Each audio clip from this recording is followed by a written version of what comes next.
ሀገር ይለው ለዛ 44 ቦታ ይቆራርጣል መድኃኒዓለም እና ደቡብ እዛ አካባቢ መጀመሪያ ነጮች ገብተው በገንዘብ እንዲስሯቸው እንደነበሩ እዛ እንትን በል እንጂ ጎንደር ማለት የ44ቱ ታቦት ሀገር ይለው ለዛ 44 ቦታ ይቆራርጣል መድኃኒዓለም በልታችሁ ረጭ አይ ነው ጎንደር የ44ቱ ታቦት ሀገር እንጂ ደቡብ ላይ ሄደ ማለት ኢትዮጵያን ደግሞ በብሔር ከፍለህ ልታወራ ማለት ነው። ስርዓት ያዝ። ሃይማኖት መምህር ነኝ። የትኛው መምህር የምን የምትከታይ? እኔ የወንጌላውያን አማኝ ነኝ። ጴንጤ ነኝ። በተለምዶ ማለት ነው። ያለ በደብዳቤ ወንጌላዊ ነን ምናምን ያላችሁ ሰዎች እሱ በደብዳቤ የሚሆን በክላሴር እሱ አይደለም። አሁን ዋናው እውቀት ያለው ሰው ካለ ጠራና አንተ እዚህ ባለህበት ከኔ እንደናንተ አይነቶች የበግ ለብድ ለብሰው የሚመጡ ሌቦች እኮ ናቸው። ገብተዋል። እንዲህ አይነት ወጣትን የምትዘርፉ ገባ እንጂ አንተ የትኛው መሰረታዊ እውቀት ኑሮህ ነው? አንተ እታች ወረድ ስድብ የምትሳደብ ከሆነ እታች ወረድ ብራዘር። ሶሪ ኤርሚ ሶሪ። መሳደብ ሲሳደቡ አውርዳቸው ለመሰለ እኛ በሞትልን ምናምነው ኦኬ፣ በጌታ በኢየሱስ ስለደረሰብን። እኔም ኦርቶዶክስ ነበርኩ። አወዝ ኦርቶዶክስ ኦኬ በቃ። እና ኤርሚያስ ያንጉን እዚህ ኤርሚያስ ቤቱን የከፈት ምነግር ብዙ ጊዜ ገባለሁ አንተ ጋር ፕሊዝ ዶንት ቶክ አባውት ኦርቶዶክስ። አሁን ለምሳሌ ለሚያውቀው ኤርሚያስን አውቀዋለሁ፣ ሎንግ ታይም ነው የማውቀው። አንድ ችግር ካለብህ ለመመለስ ምናምን ካለብህ አስተማሪው ኤርሚያስ አለ፣ ወደሱ አስተላልፍ ለመሰለ። ያለበለዛ የጎንደር ልጆች ነህ ምናምን ብለው እያሉ የሚመተው ዲስትራክት የሚያደርጉህን ኮምፕሊትሊ ጀስት ኢግኖር ደም። አዎ አንደኛ ምንድነው ኤርሚ ሞክሼ ታናሽ ወንድሜ ስለምበልጥህ በእድሜ አንደኛ ጎንደሬነትን አልተሳደብክ፣ አገርን አልተሳደብክ። እስቲ ጎንደር ትገባለህ፣ ማን ነው ከልካዩ? ኤግዛክትሊ ሰው በተወለደበት ሀገር ማን ነው ከልካዩ? በጎንደርነት አታስፈራራም። ማንም ሰው በተወለደበት ቦታ ላይ መሄድ ይችላል። ስንት የወንጌላውያን አማኞች አሉ በጎንደር ከተማ ላይ። ኦኬ በእውቀት ሞግቱ። ደግሞ ኢየሱስ ክርስቶስ ያማልዳል ብሎ ኤርሚ ከተናገር ስድብ አይደለም። ምን ያገናኘዋል? ኦርቶዶክስ መስደብ ማለት ነው ኢየሱስ ያማልዳል ማለት? ማርያም አታማልድ ማለት ኦርቶዶክስ መስደብ ማለት ነው? እውቀት ካላችሁ በእውቀት ገብታችሁ ሞግቱ። ኦኬ ከዛ ውጪ ይሄ የጋርዮሽ አስተሳሰብ የሆነ በማስፈራራት ምናምን ነገር የሚሆን አይደለም። በእውቀት ግን የሚያወራ ሰው ካለ ይሄውን የዚህ ያለው ይምጡ። በየትኛውም ሀሳብ ላይ ማውራት እንችላለን። ይምጡ። የ3000 ዓመት ታሪክም ብሎ የሚል ሰው ካለ ይምጣና በመረጃ በታሪክ በተደገፈ ታሪክ ላይ ይመስለኛል እሱ እንግዲህ በቤተክርስቲያን ታሪክ የ3000 ዓመት ታሪክ ካላት የኢትዮጵያ ኦርቶዶክስ ተዋሕዶ ቤተክርስቲያን ያ ሰው ይምጣና እዚህ እኔ ባለሁበት ይነጋገር፣ ያሳየን፣ እንማራለን። የማናውቀውን እናውቃለን። ኦኬ አለቅ። ሲጀምር ቤተክርስቲያን የ3000 ዓመት ታሪክ አለኝ ብላ ያለች ቀን ነው የወደቀችው። የታሪክ ውድቀት ማለት ነው። ለምን ብላችሁ ብትሉ በክርስቶስ ክርስቲያን ተሰኝተናል ብላ የምትል ቤተክርስቲያን ክርስቶስ ገና ከተወለደ ስንት ሺህ ዓመቱ ነው? በኢትዮጵያ ካላንደር 2018 ዓመት ማለት ነው። በጎርጎሪያን ካላንደር ደግሞ 2025 ማለት ነው። ስለዚህ 1000 ዓመቱ ከዛ በፊት ከክርስቶስ ልደት በፊት ከ1000 ዓመት በፊት ማለት 3000 ዓመት ማለት ዳዊት ነበር፣ ንጉስ ዳዊት ነበር የነበረው። በንጉስ ዳዊት ዘመን ቤተክርስቲያን ነበረች ብሎ ከመናገር የበለጠ ውድቀት የለም። አለመማር ኢትዮጵያዊነታችንን እንድንጠላው አታድርጉን። መሀይምነት ቤት እንደሰራብን አይነት አድርጋችሁ አታድርጉ። ታሪክን ወቁ። ኦርቶዶክስ እድሜዋ 1700 ዓመት ነው።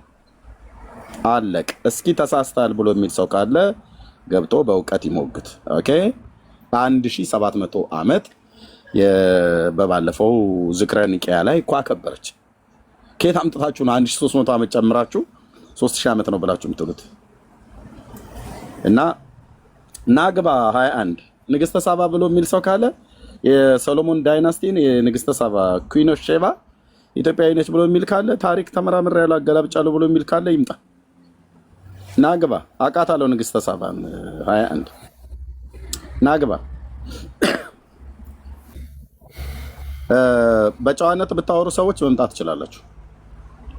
ኤርሚን ሃይማኖት ተሳደበ ምናምን ነገር ብሎ የሚል ካለ በትክክል ኤርሚ እንደዛ ተሳደበ ከሆነ አላውቅም።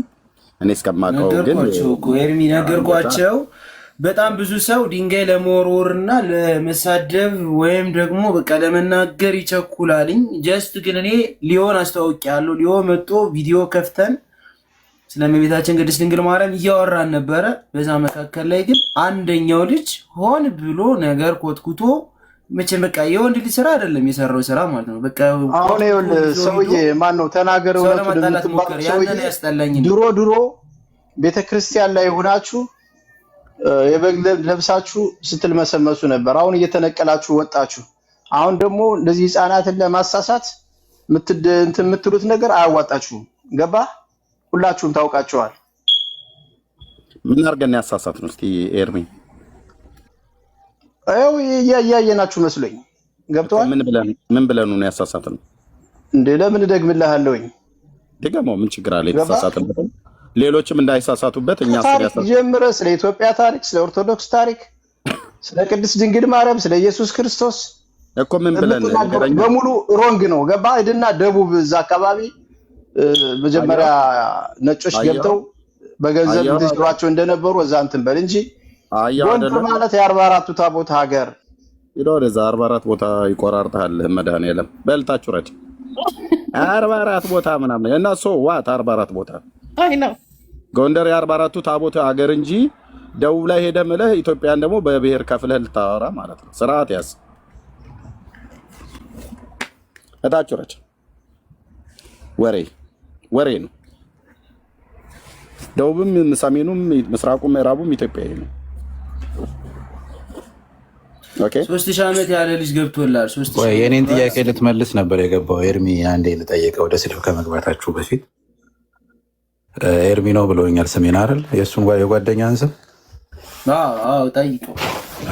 አሁን ኤርሚ እያወራ ያለው የ1600 ዓመት ታሪክ ያልከው የኢዛና ጊዜ የፊሊፕ ባፕቲስት ዘፊሊፕ የመጣበትንና ኦርቶዶክስነትን ያስተማርበትን ጊዜ እየጠራን ያለው መረጃ አምጣስጠኝ ከኢትዮጵያ ታሪክ ወይ ከቤተክርስቲያን ይጣጣ ኖ አሁን እያወራህ ያለውን ነው እያወራን ያለው። 1600 ዓመት ታሪክ አልከኝ። 1600 ዓመት ታሪክ ማለት እኔ በመረጃ ስነግርሃለሁ።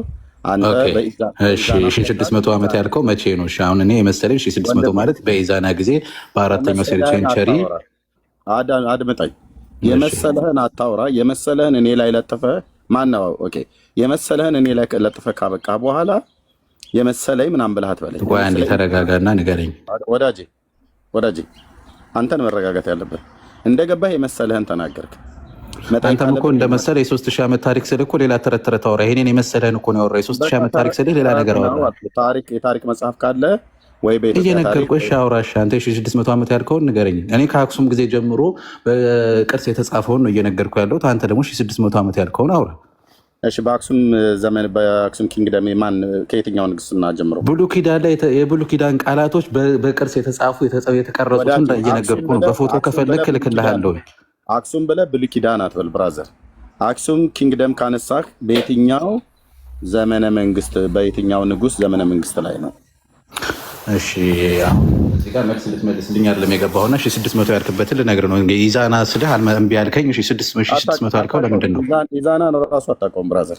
ታሪክ አንባቢ ከሆንክ አራተኛው ክፍለ ዘመን 1600 ዓመት ካልክ የዛሬ 1600 ዓመት የኢትዮጵያ ኪንግደም የነበረው የኢዛና ኪንግደም ነበር። የት አካባቢ ነበር ኢዛና? ኧረ ተረት አታውሪ። የት አካባቢ ነበር ምናምን ይለኛል። ሌላ ተረት ያመጣል እንዴ? እሺ ምንድን ነው ያመጣው? 600 ዓመት ታሪክ ኦርቶዶክስ ከተመሰረተ 600 ዓመቷ ነው አልከኝ እኮ። ቤተክርስቲያን ከተመሰረተ 600 ዓመቷ እያልከኝ እኮ ነው። ታወራውን በመረጃ ታወራለህ። አወራለሁኝ። እሺ አንተ 1600 ያልከው ለምንድን ነው? እዚህ ጋር አሁን ስም እያጠፋህ ያለው አንተ ነህ። 1600 ዓመት ብለህ ምናምን ዓመት የቀማኸው አንተ ነህ። እሺ ለምንድን ነው? እሺ ንገረኝ። ኦኬ እሺ ስታወራ በመረጃ አስደግፈህ አውራ ነው የምልህ። አንተ እኮ ስም ስታጠፋ እኮ በመረጃ አይደለም ስም ያጠፋኸው። ንገረኝ፣ መልሱን መልስልኝ። ስም እያጠፋህ ቴንክ ዩ። እሺ እኔ በመረጃ መሆኑን አሁን ቀጥዬ ካሜራ ስከፍት እንዳትወርድ እሺ ወንድሜ። መረጃዬን ሰንጄ ሳመጣ አሁን አንተ መጀመሪያ ታሳየኛለህ። እኔ አሁን መጽሐፍቶቼን እያዘጋጀሁ ስለሆነ የምታወራው ሰው ማን እንደሆነ ማወቅ አለብህ በመጀመሪያ። ኦኬ ኦኬ ቴንክ ዩ። ኦኬ ምንድነው እንዳትወርድ። ኦኬ ቴንክ ዩ። ይሄ ወንድማችን ትልቅ ላይ አድርገኝ ይወርድ። ወንድማችን አሁን እንደዚህ እንደኔ ነው ስትናገር መጽሐፎችን ስላመጣው እንደዚህ በመረጃ አስደግፈን እናወራለን። ኦኬ ድምፅ አለ አንተ ጋር ሚዩት አድርገውና ማለት ነው። ደበበሉ ሪካርድ አድርጉ። ቴንክ ዩ። ቀደም አንተ ነህ የ3000 ዓመት የኢትዮጵያ ኦርቶዶክስ የ3000 ዓመት ታሪክ አለ ብለህ ያልካት አንተ ክሌም ያደረግከውን በመረጃ ላይ ታስደግፋለህ። እኔ ደግሞ አለመሆኑን እዚሁ ይታያል አይደል? ይሄ መጽሐፍ የኢትዮጵያ ኦርቶዶክስ ተዋሕዶ ቤተክርስቲያን ታሪክ ከልደተ ክርስቶስ እስከ 2000 ሚሊኒየም ማለት ነው። ኦኬ፣ በቤተ ክርስቲያኒቱ የታተመ የታሪክ መጽሐፍ እነ ኢዛና ምናምን ነገር ብለህ ያነሳቸው እነ ፕሮፌሰር ጌታቸው ኃይሌ በጻፉት መጽሐፍቶች ውስጥ ክብረ ነገሥት መጽሐፍ ላይ በኢትዮጵያ ኦርቶዶክስ ቤተክርስቲያን የ3000 ነው የ2000 ብሎ የሚለውን ታሪክ የኢትዮጵያ ቋንቋዎች ጥናትና ምርምር ማዕከል አዲስ አበባ ዩኒቨርሲቲ እንዳትወጣ ብያለሁ ብራዘር። የኢትዮጵያ ታሪክ ከመጀመሪያው እስካሁኑ ዘመን ድረስ ማለት ነው የ3000 ዓመት ታሪክ መሆኑን አሳይ። እኔ 1700 ዓመት ታሪክ መሆኑን እነዚህ መጽሐፍቶችና ሌላ ቁልል መጽሐፍ ታሳያለህ። አሁን 3000 ዓመት መሆኑን መረጃውን ሳይ አንተ መጀመሪያ ቴንክ ዩ አፍተ ነው ሚዩት አረከኝ እኮ መጽሐፍት እያሳየኝ ነው። 1600 ዓመት ታሪክ መሆኑን አብራራልኝ። አልገባኝም። አሁን እንደዚህ አይነት እኮ ተረት እኔ እነግርሃለሁ። እኔ በፎቶ አስደግፌ እነግርሃለሁ። አሁን የ3000 የተባለበትን ታች ወረድ። በቃ ዜሮ ነህ ማለት ነው። ዜሮ ነህ። የ3000 ዓመት ታሪክ ቤተክርስቲያን አላት ብለህ ክሌም ካደረግክ በኋላ አምጣ መረጃ ብዬ ስልህ እንደዚህ ተረት ልሰማ ብለህ አትልም።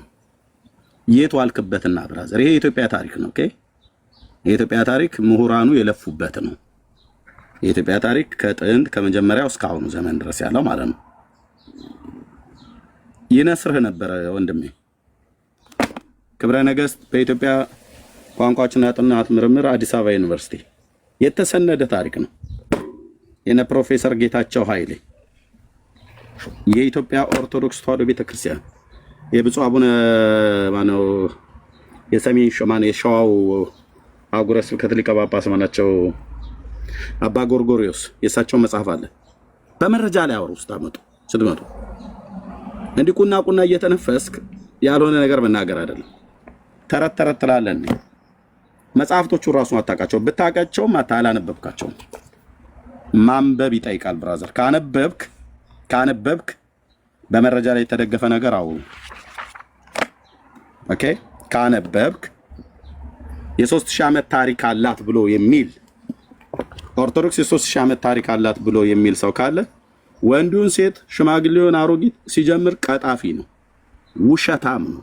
ለምን በል ቤተክርስቲያኒቱ እንኳን ራሱ የኢትዮጵያ ኦርቶዶክስ ተዋሕዶ ቤተክርስቲያን ታሪክ ከልደተ ክርስቶስ ከክርስቶስ መወለድ በኋላ ጀምሮ ማለት ነው እስከ 2000 ዓመት ድረስ ባለው ላይ በጻፈችው መጽሐፍት ውስጥ ስንት ዓመቴ ነው ብላ ትላለች? ስንት ዓመቴ ነው ትላለች? ውስጡን ገልጬ ሳሳይህ የተፈጠርክበትን ቀን ትረግመዋለህ። እንደዚህ ዝም ብዬ ነው ለካ ገስት ላይ ገብቼ ቀደዳም ቀደው ማለት ነው። ስለዚህ ቤተክርስቲያኒቱ ያላለችውን አትበሉ። ኦኬ ከተባለም ይሄ የባልቴቶች ወሬ ነው። 3000 ዓመት ታሪክ ምናምን ነገር ብሎ የሚለው የባልቴቶች ወሬ ነው። ቤተክርስቲያን የ3000 ዓመት ታሪክ የላትም። ቤተክርስቲያን ክርስቲያንም የተሰኘችው ከክርስቶስ ልደት በኋላ ነው። አለቀ። የኢትዮጵያ ኦርቶዶክስ 1700 ዓመት ታሪክ 1600 ዓመት ነው 1700 ዓመት ታሪክ ነው ያላት። ዝክረ ኒቂያ እንኳን የባለፈውን ስብሰባ አላያችሁት? ነገሩ የት ያለው ቲክቶክ ላይ የሚሯሯጥ ትውልድ። ኦኬ ሌላ ሰው ካለ ይግባ የምትደፍሩ ከሆነ ማለት ነው በታሪክ። ኦኬ ሳባ ብለህ ያልከው ሰውዬ ምን አገባ እስቲ? ወሆረት ንግስት አዜብ ከመጥሪያው ጠይቡሎ ሰለሞን እንዳለ እስኪ እናያለና ክብረ ነገስት። እሺ ሌላ ሰው አለ እዚህ ውስጥ ከገባችሁ መካከል ነገር ነው። ይሄው ቤስት መጥቷል። አሁን እሱ መረጃ አለኝ ብሏል። እኔ አሁን ኤርሚ እኔ አንተን ብዬ ነው የመጣሁት። ይሄ ልጅ ብሎክ የሚያደርገኝ ያስወጣኝም እኔ አላውቀውም አያውቀኝም። መልስ ይመልስላል ብለን ያመጣኸው እያስወጣ ምን እያለ እዚህ ጋር መልስ አይደለም መልስም አይስጠኝ መልስም መረጃ ቅርብ ነው ያለ እኮ አብዲ ምንም እኮ መልስ እኮ ኖ አታወራ ማሬ። ከፈለክ አስወጣኝ። እኔ አንተን ብዬ አልመጣሁም ኤርሚ። እዚች ጋር መልስ ይመልስልሃል ብለህ ነው አይጠራኸው። መልስ መልስልኝ። ዝም ብለህ የመጽሐፍ ርዕስ አትጥራልኝ። ዓለማዊ መጽሐፍ እየጠራ ዝም ብለህ ያወራል። መልስ መልስልኝ ያልኩት ላወራኸው ነገር መጀመሪያ መረጃ አምጣ። 3000 ዓመት ታሪክ አለ ብለህ 3000 ዓመት ታሪክ ብዬ ስለው እኔ እዚች ጋር መረጃ ስክሪንሾት አምጪ ጎግል ላይ ዝም ብለህ 3000 ኢንዱስትሪ ብዬ ጎግል ላይ ስክሪንሾት አድርጌ ላምጣልህ ከፈለግ ከአይሁድ ጊዜ ጀምሮ ኢትዮጵያ ላይ ከኦርቶዶክስ በፊት በሚል የነ አብርሃምን እኔ አንተን እያወራሁ አይደለም የነ አብርሃምን ፈጣሪ ስትከተል የነበረ አይሁድን የነበረ አንድ ልመልስ እያዳመጥኩ ነበር እስካሁን ድረስ አንተን አላወራም ወይ መጀመሪያ ቤስ ተረጋጋ ከኔ ጋር የምታወራው አይደለ ኤርሚሽ አስመጣህ 3000 ዓመት ታሪክ አለኝ ብለህ ስትል ክሌም ያደረግከው አንተ ነህ። እዚህ ደግሞ አየህ ህዝቡ እኔን ነው ተከትሎ የመጣው ይሄ ሁሉ ህዝብ ማለት ነው። ስለዚህ እኔ ባመጣሁት ህዝብ ላይ እዚህ ለወንድሜም ነው ኤርሚያስ እሱ ጋር ስትናገር እኔንም ነው የምታስተምረው እሱንም ነው የምታስተምረው። ሰውን እውቀት ለማስጨበጥ ከሆነ የ3000 ዓመት ታሪክ አላት ቤተክርስቲያኒቱ ብለህ ክሌም ካደረግ እኔ አንተንም ህዝብንም ብዬ አይደለም የመጣሁት። እኔ አንተም ህዝብም ተመልሰው ውጣ ከፈለክ እዚህ ጋር እኔ አንተ ስለ ሰው አታውራልኝ። እኔ እነሱም አይመለከተኝም። ልመልስ ሚዩት ለምን ታደርገኛለህ? ታች ወረድ። እኛም እኔም ከእነሱም ካልተመለከተ ታች ወረድ። ኦኬ እኔን ተከትሎ በመጣ ህዝብ ላይ እንደፈለገ አታነፋም ማለት ነው። ታች ወረድ። ለህዝብ ሪስፔክት ከሌለህ ብራዘር ይሄ የተከበረ ህዝብ ነው። ኢትዮጵያውያን ናቸው። አየህ እኔንም ማታከብር ከሆነ ህዝቡንም ማታከብር ከሆነ ለማንም ያንተን ያለ መረጃ የሆነ ወሬ ለምን እሰማለሁ? መረጃ ካለ አምጣ። መጀመሪያ ክሌም ያደረከው 3000 ዓመት ታሪክ ነው። የ3000 ዓመት ታሪክ ያ ኤርሚ ያ እኔ ምን እንደሆነ አላውቅም። አብዛኛው ሰው እዚህ ጋር የሚመጣው ሰው በሙሉ እኔን የሚያቀኝ ወይም ደግሞ በቃ እኔ ጋር ጭቅጭቅ ሙግት ምናምን ነገር የሚፈልግ ከእኔ ጋር የምናገራትን እያንዳንዷን ነገር ቀድቶ ለማጣላት አይነት ነገር ነው የሚመጡት እንጂ ከዛ የዘለለ ነገር ፈልገው አይደለም የሚመጡት። እውነቱን ለመናገር እውቀት ይዘው መጥተው ለውይይት ምናምን የሚሞግትህ እንደሌለ ሁሉም ሰው ያውቀዋል። ሞክሼ ግን አሁን 3000 ዓመት ታሪክ ያለኝ ብሎ ያለ ሰው መረጃ ማቅረብ አለበት የለበትም? አንተ እኮ ትክክለኛ ጥያቄ ነው የምጠይቃቸው እኮ። የምትናገረው ነገር አብዛኛው ሰው አንተ የሚረዳ በጥላቻ እንደምታወራ ነው አድርጎ የሚያስቡት። ግን መረጃ እየሰጣቸው እንደሆነ እውነትን እየነገርካቸው እንደሆነ ምናምን ግን አይረዱም። ዓለማዊ መጽሐፍ ተሰብስበህ ሄዳል እንዴ? ዓለማዊ መጽሐፍ እኮ የተባለው የትኛው ነው? ይሄ ነው እንግዲህ ታያችሁ። የኢትዮጵያ ኦርቶዶክስ ተዋሕዶ ቤተክርስቲያን ያሳተመችው መጽሐፍት ነው። ዓለማዊ መጽሐፍትን ሰብስበህ ብሎ ያለው ልብ በሉ። ኦኬ ይሄ በቤተክርስቲያኒቱ ሊቃውንት የተዘጋጀ እሱ ዘሩ እንኳን አልገዛውም። ይሄን መጽሐፍ እንኳን ሊያነበው እሱ ይላነበው ቀርቶ አይደለም ከዘሮቹ እንኳን አሁን የገባው ሰው ቤስት የተባለው የእሱ ቤተሰቦች እንኳን ዘሮቹ እንኳን አልገዙትም። ይሄ መጽሐፍ በኢትዮጵያ ኦርቶዶክስ ቤተክርስቲያን ሊቃውንት የተዘጋጀ መጽሐፍ ነው። ዓለማዊ መጽሐፍ የምትለው ሲጀምር ብታነበው ኖሮ ጥሩ ነበር። አየህ የፓትርያርኩ ፎቶ ያለበት መግቢያ ኦኬ የፓትርያርኩ የመግቢያ ንግግር ሳታውቀው ዝም ብለህ ነው ያወራው። ኦኬ ክብረ ነገሥትም ልክ እንደዚሁ ማለት ነው። ዋርኒንግ ሰጥቶኛል ኤርሚዬ፣ ዋርኒንግ ሰጠኝ። ችግር የለውም። ያ ታብና ኮፒ ሊንክ ሼር ያድርጉልኝ። ኦኬ እሺ ያ ወገኖች ታብና ኮፒ ሊንክ ሼር አድርጉ። ሁላችሁም እስከዚህ ያላችሁ አንዴ ታፕ እናድርግ። ታሪክን እስካነሳችሁ ድረስ የቤተክርስቲያኒቱ ታሪክ በሁለቱ መጽሐፍቶች ውስጥ አለ። ልብ በሉ። ኦኬ ከዛስ ውጪ ሀገራችን ደግሞ የኢትዮጵያ ናትና የኢትዮጵያ ታሪክ አለ። ኦኬ ታሪክና የምታነሳው እንደ ሀገር ታሪክን ካነሳህ ቀደም በኢዛና ምናምን ነገር ስትል ነበረ። ኢዛናንም አታውቀውም፣ የአክሱም ኪንግደምንም አታውቀውም። የአክሱም ኪንግደምንም አታውቀውም። ካወቅከው ግን በየትኛው ዘመን ላይ ነው ክርስትና ገባ ተብሎ የሚታመነው? ኦኬ የአክሱም ኪንግደምን ካወቅ በየትኛው ዘመን ላይ ነው የመጣው ክርስትና? የ3000 ዓመት ታሪክ ክርስትና አለው ብላችሁ ትላላችሁ? አታፍሩ። በእውነት ልታፍር ይገባል። አንተ ትውልድ የ21ኛው መቶ ክፍለ ዘመን ትውልድ አታነብም? ጉግል ላይ ስክሪንሾት የተደረገ ማን እንደጻፈው እንኳን የማይታወቅ ጽሁፍ ነው ይዘህ የምትመጣው። እንደኔ እንደዚህ ሊቃኑ የደከሙበትን ጽሁፍ ይዘና ኦኬ እነ ፕሮፌሰር ጌታቸው ኃይሌ ማለት እነ ፕሮፌሰር መስፍን ወልደ ማርያም ናቸው አስተያየት እንኳን የሰጡበት ማለት ነው። የተሰነደ ታሪክ ይዘና በኢትዮጵያ ልሂቃን የተጻፈ ማለት ነው። ኦኬ እነ አለማየሁ ደበበ አለማየሁ አበበ የትርጉም ስራውን የኢትዮጵያ ታሪክ ከመጀመሪያው እስካሁን ዘመን ድረስ ያለው ማለት ነው። የተሰነደ ታሪክ አምጣ። በአዲስ አበባ ዩኒቨርሲቲ ቋንቋዎችና ጥናትና ምርምር ናውን ዶክተር ናቸው ስርግው ገላው ክብረ ነገሥት በግዕዝና በአማርኛ ቤተክርስቲያኒቱ የምትጠቀምበት ማለት ነው። አምጣ ታሪክ በተሰነደ ስክሪንሾት አድርጌ ላምጣልህ ብሎ ማፈሪያ ትውልድ ነህ። መረጃ በትክክል ትውልድን የሚጠቅም ነገር እናገራለን ብላችሁ ካላችሁ የተሰነደ መረጃ ይዘናል። በኢትዮጵያ ኦርቶዶክስ ታሪክ ሳን እኔን መጽሐፍ ማን እንደጻፈው ትላሳያችሁ። ትርጉም ስራው ላይ እነማን እንደተሳተፉ ዓለማዊ መጽሐፍት ብሎ ያለው ማለት ነው። ይቅርታ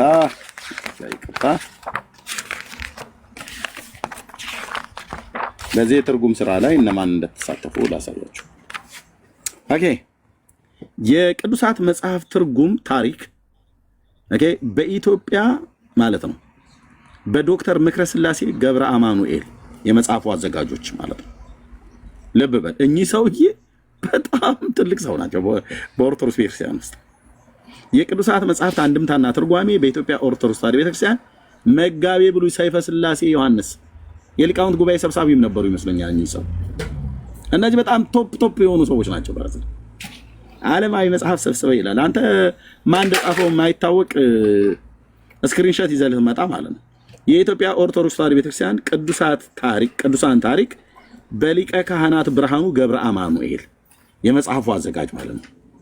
የኢትዮጵያ ኦርቶዶክስ ተዋሕዶ ቤተክርስቲያን የውጭ ግንኙነት መልአከ ታቦር ተሾመ ዘሪሁን። እነዚህ ጉምቱ የሆኑ ሊቃውንት ናቸው ያዘጋጁት። ብራዘር የሊቃውንት ጉባኤ ውስጥ ያሉ ማለት ነው። ዳር ትይዛለህ ስልህ። ስለዚህ የቤተክርስቲያኒቱ አንጡራ ሀብቴ ብላ ህዝቤ የወቀው ብላ ባስቀመጠችው በጻፈችው መጽሐፍት ውስጥ ነው የምናገረው። ይሄም ዶክተር ስርገው ጋላው ናቸው። አሁን ዶክተር ናቸው። ይሄ መጽሐፉ ተርጓሚና አዘጋጅ አርታይ ስርገው ጋላው አሁን ዶክተር ናቸው። የመጀመሪያው እትም 1994 ክብረ ነገሥት የኢትዮጵያ ቋንቋዎች ጥናትና ምርምር ማዕከል በአዲስ አበባ ዩኒቨርሲቲ 1994 ንግድ ማተሚያ ቤት ለሁለተኛ ጊዜ 2005 ማለት ነው። ክብረ ነገሥት የኢትዮጵያ ቋንቋዎች ባህልና አካዳሚ አዲስ አበባ ዩኒቨርሲቲ 2025 ያው ታተመ ይላል።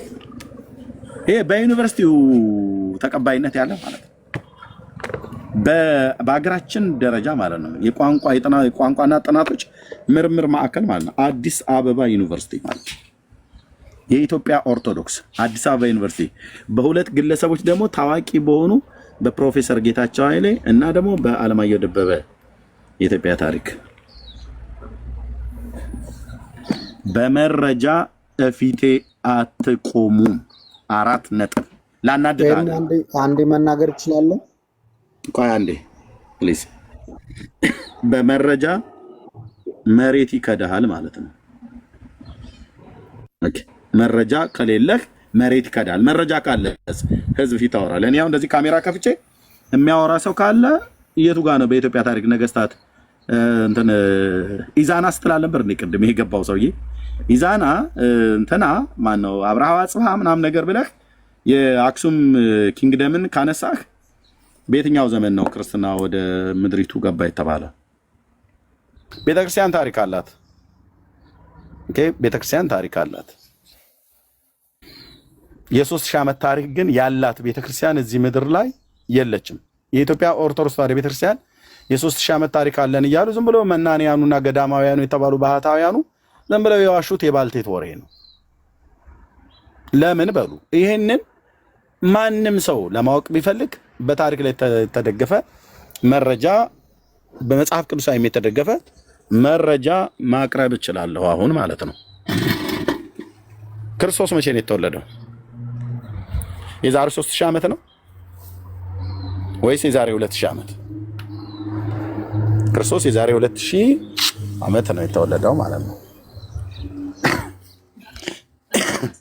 የዛሬ 2000 ዓመት ከተወለደ በክርስቶስ ክርስቲያን ተሰኝተናል የምትል ቤተክርስቲያን እንዴት የ3000 ዓመት ታሪክ ይኖራታል? ክርስቶስ 2000 ዓመት ካለው እንዴት ከክርስቶስ ቀድማ የ1000 ዓመት ታሪክ አለ ብላ ትላለች? ይሄንን እንኳን አትለዩም ወገኖች። አንዳንዶቻችሁ አሁን ከኔ በላይ ተምራችኋል፣ 12ኛ ክፍል ጨርሳል፣ ኮሌጅ በጥሳል፣ በጣጥሳል ዋቴቨር ብቻ የምትሉትን ነገር ማለት ነው። ይሄንን እንኳን አትለይም ብራዘር። የኢትዮጵያን ታሪክ የሀገራችንን ታሪክ አንበበ ታሪክን እንደ ታሪክ ለማወቅ የነገስታቶቻችን ታሪክ ብዙ ታሪኮች ስላሉ ማለት ነው ማወቅ ተገቢ ነው። አልፎም ተርፎ የሌሎችን ሀገሮችን ታሪክ ማወቅ ተገቢ ነው። በሃይማኖትም ደረጃ ከተባለ የሃይማኖትን ማለት ነው። ታሪክ ማወቅ በጣም በጣም በጣም ወሳኝ ነው ወገኖች። አንብቡ እንደው ፕሊዝ ፕሊዝ አንብቡ። ኦኬ ለምሳሌ እስቲ አንድ መረጃ ላሳያችሁ። ሉቃስ ወንጌል ላይ ኤርሚ የትልቁ ላይ አድርገኝ እንዴ። ኦኬ ሰው ኮሌጅ በጥሶ ቁጭ ይላል እንዴ? አታነብም ቁጭ ብለህ ብራዘር?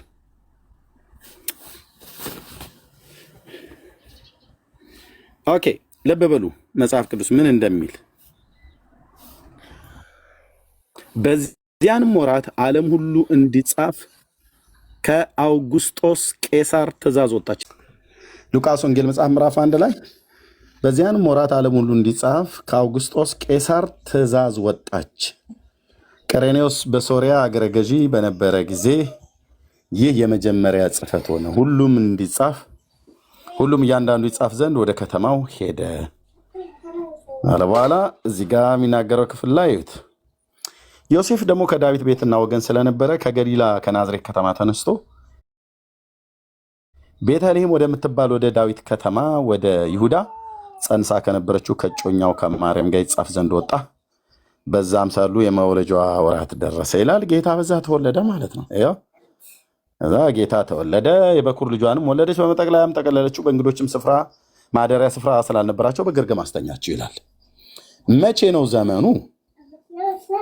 አውጉስጦስ ቄሳር የሚባል በነገሰበት ዘመን ዘመን ይናገራል ማለት ነው። ቄሳሮች የማን ንግስና ሹመት ነው? አጼዎቹ የኛ የኢትዮጵያውያን ነው። ፈርዖኖች የግብጾች ነው። ቄሳሮች የማን ነው? ሮማውያን ማለት ነው። ሮማውያን ማለት ነው። ጌታ በተወለደበት ጊዜ ማን ነበረ በሮም ይገዛ የነበረው? አውጉስጦስ ቄሳር የሚባል ሰው ነው።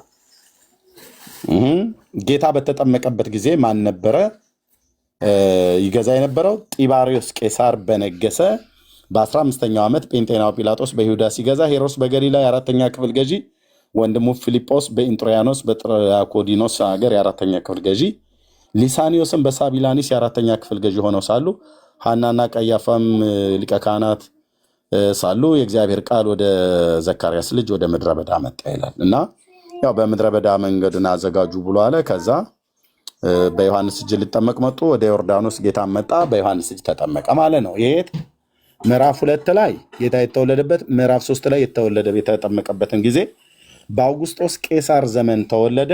በጢባሪዮስ ቄሳር ዘመን ተጠመቀ ጌታ በ30 ዓመቱ። አየ ኦኬ። ይሄ ታሪክን ለማግኘት የት መሄድ አለበት? የሮማውያን ኢምፓየር ይቅርታ፣ ያ የሮማን ኢምፓየር ማለት ነው። አውጉስጦስ ቄሳር የሚባለው ይታያቸዋል እዚህ ጋር ቄሳር አውጉስጦስ ብሎ የሚለው ማለት ነው። ከስንት እስከ ስንት ሰራ ማለት ከስንት እስከ ስንት ዓመተ ምህረት ድረስ ባለው ነገሰ ብለው ይላሉ። 32 ናቸው። 35 ፕሮፌሰሮች ናቸው እዚህ መጽሐፍ ላይ ተሳተፉበት።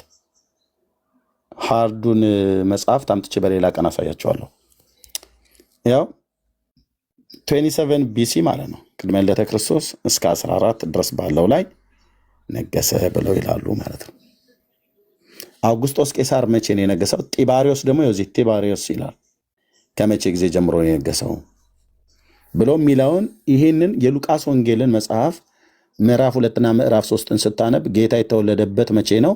አውጉስጦስ ቄሳር በነገሰበት ዘመን ነው። አውጉስጦስ ቄሳር የነገሰበትን ዘመን የታሪክ ምሁራን በዚህ ዓለም ላይ በነጮቹ ማለት ነው በጣም እውቅ የሆኑ 35 ፕሮፌሰሮች ናቸው የተሳተፉበት። ትልቅ ቮሊዩም ያለው መጽሐፍት ነው። እኔ ራሴ እጄ ነኝ የገዛሁት። ኦኬ ሲዲው አለኝ፣ በሲዲም አለው። ፒዲኤፍ እንደዚህ ያስቀምጠውበታል። ሲዲው እንደዛ ኮፒ ማድረግ ትችላለህ። ሃርዱንም ደግሞ አንድ ቴዎሎጂ እየተማረ ያለ ፓስተር ስጠኝ ብሎ ለእሱ ነው ያዋስኩትኝ ማለት ነው። ኦኬ ታሪክ አለ ማለት ነው። ኢየሱስ መቼ የተወለደው ቢስለ እኔ አላቅም፣ እኔ እንጃ፣ እኔ ትዝም አይለኝም ብለህ የምትል ከሆነ ዳርያዝ ብራዘር ዳርያዝ እታች ኮፒ ሊንክ ሼር እያረክ ነው ማስማት ያለብህ። አንተ ገስት ላይ ወጥተህ ቁጭ ለማለት ካነበበ ሰው ጋር ለማውራት አይደለም ለመጠየቅ እንኳን ራሱ የሞራል ብቃቱ የለህም። ቁጭ በሉና አንብቡ። እሺ የሮማ ኢምፓየር መቼ ነበረ? ምክንያቱም የሮም ቅኝ ግዛት የዌስተርን ኤዥያን ምዕራባዊን የእስያ ዳርቻዎችን እንደነ ሊባኖስ፣ ሶሪያ፣ እስራኤል፣ ግብፅ፣ ፍልስጤምን ጨምሮ ማለት ነው ዌስተርን ኤዥያ ይባላሉ እና እነሱን ሁሉ ጨምረው በታላቁ ባህር ሜዲትራኒያን በተባለው ሰሜን አፍሪካን፣ ደቡባዊ አውሮፓን ግዛትን ሁሉ ጨምረው ዌስተርን ኤዥያን ሁሉ ጨምረው የሮም ቅኝ ግዛት የታላቁ ባህር የሜዲትራኒያን ባህር ዙሪያውን በከበቡት ዙሪያ ላይ ያሉትን አገሮች እየገዛች በነበረችበት ጊዜ ነው አራተኛይቱ መንግስት ሮም ቅኝ ግዛት በገዛችበት ዘመን ነው ጌታ የተወለደው። በዚያን ጊዜ ማን ነበረ? የሮም ቅኝ ግዛት በገዛበት ሀገር ላይ ጲላጦስና ሄሮድስ የሚባሉ በእስራኤል ላይ ነበሩ። አንዱ በገሊላ አንዱ ደግሞ በደቡብ ክፍል በጁዳ ይገዛ ነበር ማለት ነው። ኢየሱስን ጠይቄ ጲላጦስን ስጠይቃ አላቀውም አትበለኝ። ሄሮድስን ጠይቃ አላቀውም አትበል። አውግስጦስ ቄሳር እያለ እየነገረህ ማነው አውግስጦስ ቄሳር? እንደዚህ አይነት ነገር ውስጥ አታስገባኝ አትበል። መጽሐፉ አውግስጦስ ቄሳር ይላልና ጌታ የተወለደበትን ዘመን በዚያን ሞራት ዓለም ሁሉ እንዲጻፍ ትእዛዙን ያወጣው የህዝብ ቆጠራ የሆነው ይህንን የህዝብ ቆጠራ ዋናው መቀመጫውን ሮም ላይ ያደረገው ኪንጉ ይሄ ነው። ኦኬ አውግስጦስ ይባላል። ቄሳር ያው የነሱ የኛ አጼዎች እንደሚባሉ አጼ ሚኒሊክ፣ አጼ ቴዎድሮስ እንደሚባል የኢትዮጵያ አጼዎች፣ የግብጾች ፈርዖኖች፣ ሮማውያን ደግሞ ቄሳሮች ተብለው ስለሚባሉ ማለት ነው። እና እኔ አላውቀውም ብለህ ካልክ መጽሐፍ ቅዱስ አላነበብኩም ማለት ነው። ሉቃስ ወንጌል መጽሐፍ ምዕራፍ 2 ላይ ነው ያገኘሁት። ኢየሱስ መቼ ተጠመቀ ብዬ በየትኛው ንጉሥ ዘመን ተጠመቀ ብዬ ብለህ እኔ አላውቀውም ብለህ ካልክ አንተ ሰው የመጽሐፍ ቅዱስ አላነበብኩም። ጢባሪዮስ ቄሳር በነገሰበት ዘመን ዮሐንስ በምድረ በዳ እየሰበከ እንደመጣ ህዝብን ሁሉ በዮርዳኖስ ሲያጠምቅ ጌታም የተጠመቀው ጢባሪዮስ ቄሳር በነገሰበት በ30ኛው ዓመት ላይ ነው የተጠመቀው ጌታችን ኢየሱስ ማለት ነው። እና አልፈህ እንኳን የሌሎችን ሀገሮች ታሪክ እንኳን እንደዚህ ልታጠና ይገባል። አይደለም የኢትዮጵያ የሮማውያን ኢምፓየር አለ፣ የግብጾች አለ፣ የኢትዮጵያ ነው የእስራኤላውያን አሉ፣ የደቡብና የሰሜኑ ክፍል ማለት ነው፣ የፐርዥያን አለ፣ ባቢሎናውያን አለ። እነዚህ ሁሉ መጽሐፍ ቅዱስ ከመጽሐፍ ቅዱስ ጋር ቀጥታ ግንኙነት ስላላቸው ነው። የፐርዥያን ማለት የኢራን ያሆነ ኢራን ማለት የቀድሞ ሜዶና ፋርስ ቀጥታ ከመጽሐፍ ቅዱስ ጋር ግንኙነት ስላለው ማለት ነው።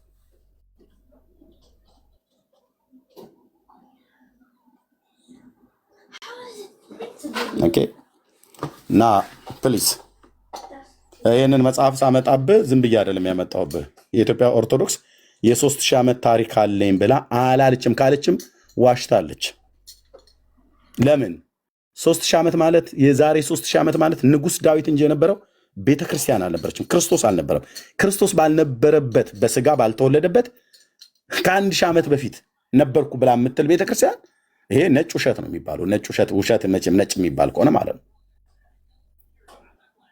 እና ፕሊስ በጌታ አንብቡ። ዝም ብለህ ምንድነው ወጣቶቹ እንደምትሉት ደንፎ ይዟችሁ ተናዳችሁም አትምጡ። ሃይማኖት በንዴት ዝም ብሎ በሞራል በሙቀት በልህ በጭቅጭቅ በምናም ነገር አተ በመረጃ ላይ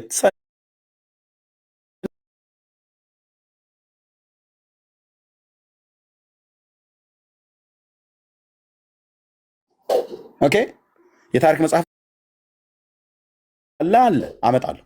ከሌለ ሰካ የለም እንዴ አንድ ገጽ ወረቀት የማያነብ ሰውዬ እምለን የስክሪንሾት አድርጌ ላምጣልህ ከጉግል እኮ የመረቀነውም ያጨሰውም የቃመውም ሁሉ እኮ እንደፈለገ የሚጽፍበት ነው። ከሱ አይደለም እውነተኛ ምንጭ ከጉግል አይደለም። ጉግልም ከተባለ ደግሞ የሆነ ተከፍሎ የሚገባበት እውነተኛ ምንጭን የምታገኝበት አለ፣ በገንዘብ ተከፍሎ እንደሱ አሁን የታሪክ ሊቃን የሆኑ የጻፉት አለ። እሱ ካለ እሱን ታመጣለህ ማለት ነው። የቱንም ያህል ታሪክ አምጣ፣ ግን ቤተክርስቲያን የ3000 ዓመት ታሪክ የላትም። ክርስቶስ እድሜው በምድር ላይ ገና 2018 ዓመት ስለሆነ በኢትዮጵያውያን በእኛ ካላንደር 2018 ስለሆነ ማለት ነው። በነጮቹ 2025 ነው። ስለዚህ ከክርስቶስ ሞት በኋላ በበዓለ 50 ነው ቤተክርስቲያን የተወለደችው። ይሄ ማለት የክርስቶስን እድሜ እዛው ጋር ሞቶ ከተነሳ በኋላ ከሙታን ከተነሳ በኋላ 40 ዓመት ስለ እግዚአብሔር መንግስት ሰብኳቸው አረገ። ከዛ መንፈስ ቅዱስ በጽርሐ ጽዮን መንፈስ ቅዱስ ወረደ። ከዛስ ቤተክርስቲያን እዛ ጋር ነው ተወለደች ተብሎ የሚታመነው በኦርቶዶክስም በካቶሊክም በእኛም በወንጌላውያን አማኞች። ይሄ ማለት ምን ማለት ነው? ምን ያህል ነው እድሜዋ? 2000 ዓመት ማለት ነው። የኢትዮጵያዊ ጃንደረባ አጎታችን ማለት ነው። የሐዋርያት ሥራ መጽሐፍ ምዕራፍ 8 ቁጥር 26 ላይ ኢትዮጵያዊ ጃንደረባ ወደ ኢየሩሳሌም ሊሰግድ ሄደ። ከዛም ሲመለስ በጋዛ ሰርጥ በኩል በደቡብ በኩል እየመጣ ያለ ወንጌላዊ ፊልጶስ አገኘው እና ህንደኬ የተባለች የኢትዮጵያ ንግስት ነበረች በገንዘቧ ላይ የሰለጠነ ብሎ ይላል። ኦኬ እሱ በቼ ነበረ 34 ዓመተ ምህረት ነው ቤተክርስቲያን ኦርቶዶክስ የምትለው በ34 ዓመተ ምህረት ነገር ብዙም ሳይቆይ ጌታ 33 ዓመት ከ6 ወር በምድር ላይ ቆይቷል። እሱ ሞቶ ከተነሳ ካረገ ብዙም ሳይቆይ ነው ኢትዮጵያዊ ጃንደረባው የሐዋርያት ሥራ መጽሐፍ ምዕራፍ 8 ቁጥር 26 ላይ ያለው ኢትዮጵያዊ ብሎ የሚለው እሱ እዛ ሲሄድ ክርስትናን ይዞ መጣ ትላለች። የመጀመሪያው በ34 ዓመተ ምህረት ነው የምትለው ቤተክርስቲያኒቱ። ይሄንን በምንድን ነው የምናገረው? ያው መረጃው ብራዘር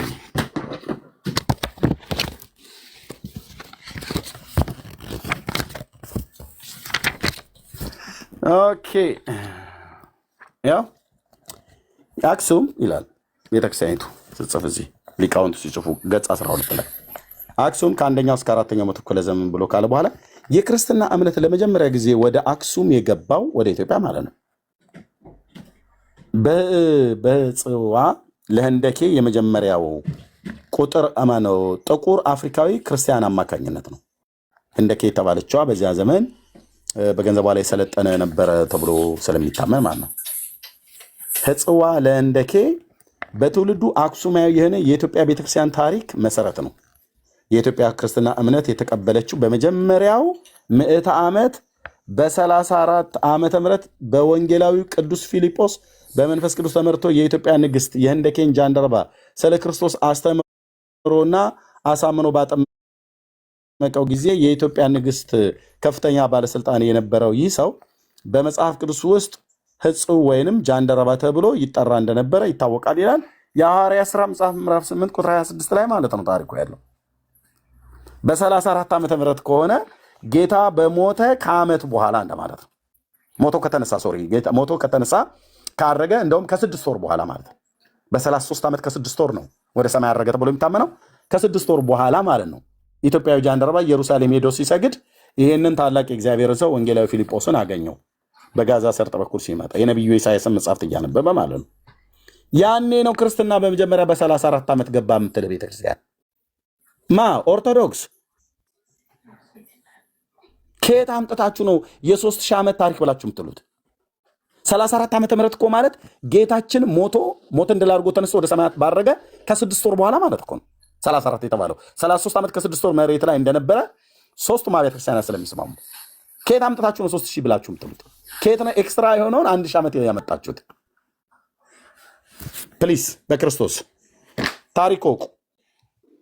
ዝም ብለህ ገዝት መላክ ስለቻልክ ብቻ መታታውራ ማናችሁም ብትሆኑ ማለት ነው ጴንጤም ሆኑ ኦርቶዶክስ ካቶሊኩም ሆኑ ማንም ገዝት መላክ ስለቻልክ ብቻ መታታውራ።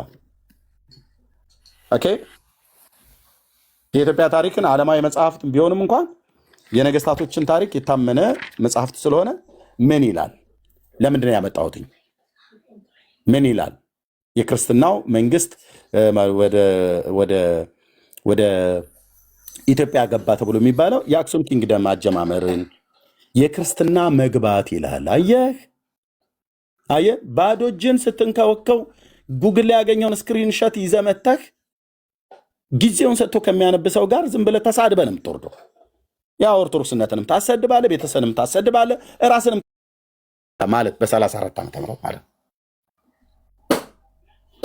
ይሄ ማለት ጌታ የነበረበት ጊዜ እንወስደው የዛሬ 2000 ዓመት ማለት ነው። የ3000 ዓመት ክርስትና አለን። 3000 ዓመት ንጉስ ዳዊት ነው የነበረው ብራዘር። ከክርስቶስ መወለድ 1000 ዓመት በፊት ንጉሱ ዳዊት ነው የነበረው።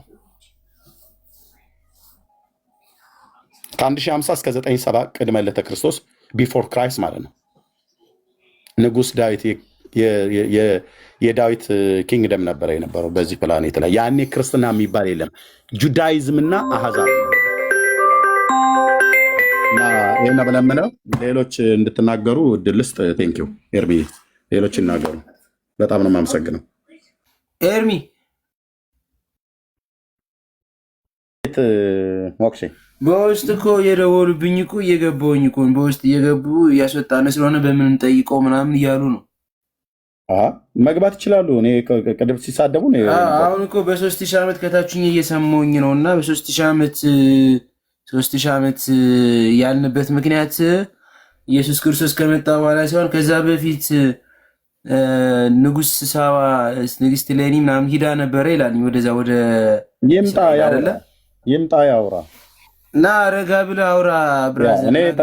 የቀድሙ ሰውዬ ነው። አንተንና የመጣውን ሰው አይመለከተኝም ማለት ምን ላድርገው? እሱንም ደውሉ 10 ጊዜ እኮ ይደውል። በቃ ጨንቆት ነው ታዲያ።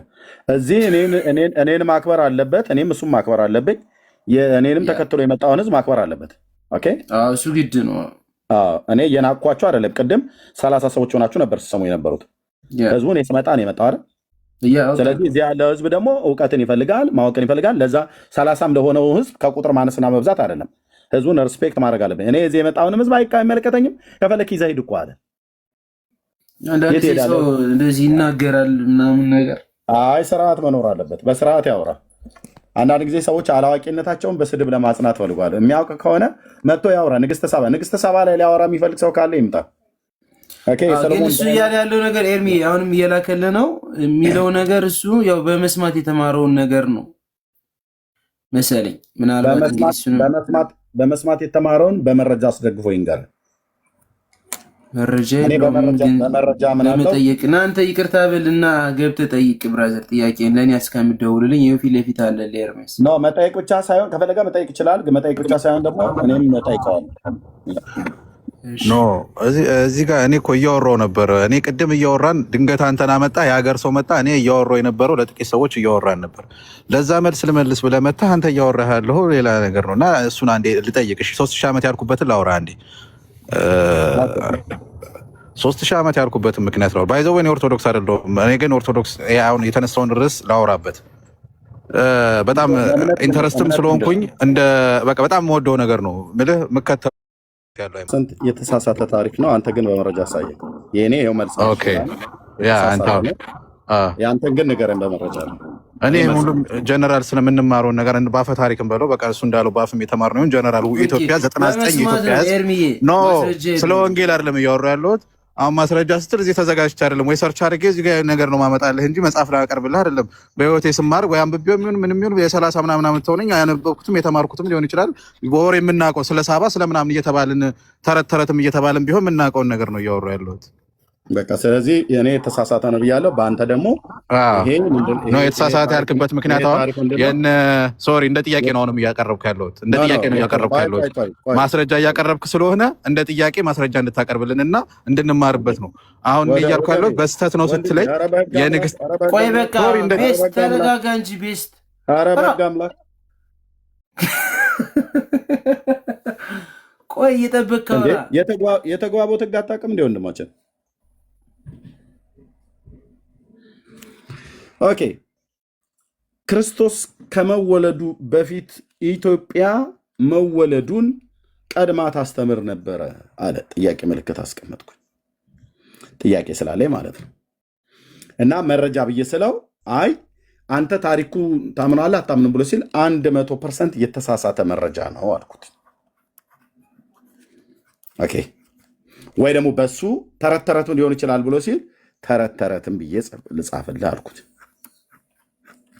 በቃ ተረት ተረት ብሎ የላምበረት አይነት ነገር ነው የነገርከኝ። በምን ይህንን እውነት ብዬ እንድቀበል መረጃ ማቅረብ አለብን። መረጃ ስለሌለ ተረት ተረት ነው በቃ። ኦኬ ወደሚቀጥለው ምንድን ነው ያልከኝ? ቤስት መረጃ ካለ ግን ልታቀርብልኝ ትችላለህ። ከሌለ ግን የሚቀጥለው ጥያቄ ነው። እሺ እንደ መረጃ ይቅርታ፣ በጣም ሶሪ፣ እንደ ጥያቄ ተረዳኝ እየተናገርኩ ከሆነ ሶሪ። እንደ መረጃ ስትለኝ ኢትዮጵያ እንደ ታሪክ ነው አሁን ማቀርብልህ እንዳልከው እንደ ታሪክ የምናውቀውን በቃ ጀነራል የኢትዮጵያ 99% እዚህ ጋርም የተቀመጠው ሰው መረጃ ባይኖርም የምናውቀውን ነገር ነው የምናወራውና እንደ በማስረጃ ደግሞ አንተ እንድታስተምረን ማለት ነው የምናውቀውን አንድ ነገር ላውራልህ እንዳሁኑ ከተቀበልከኝ ሶሪ።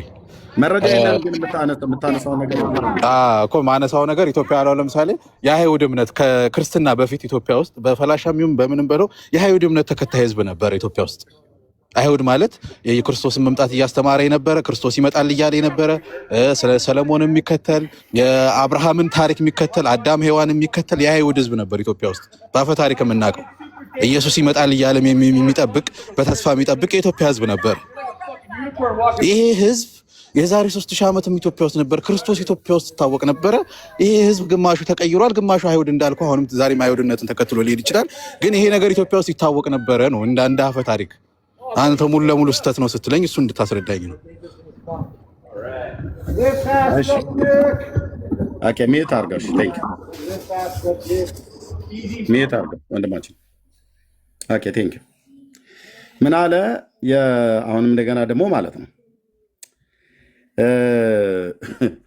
የአይሁድ እምነት በኢትዮጵያ ውስጥ ነበረ አለ። አዎ ነበረ። የነበረበትን ጊዜ ግን እሱ ያስቀመጠው በመረጃ ላይ የተደገፈ አይደለም።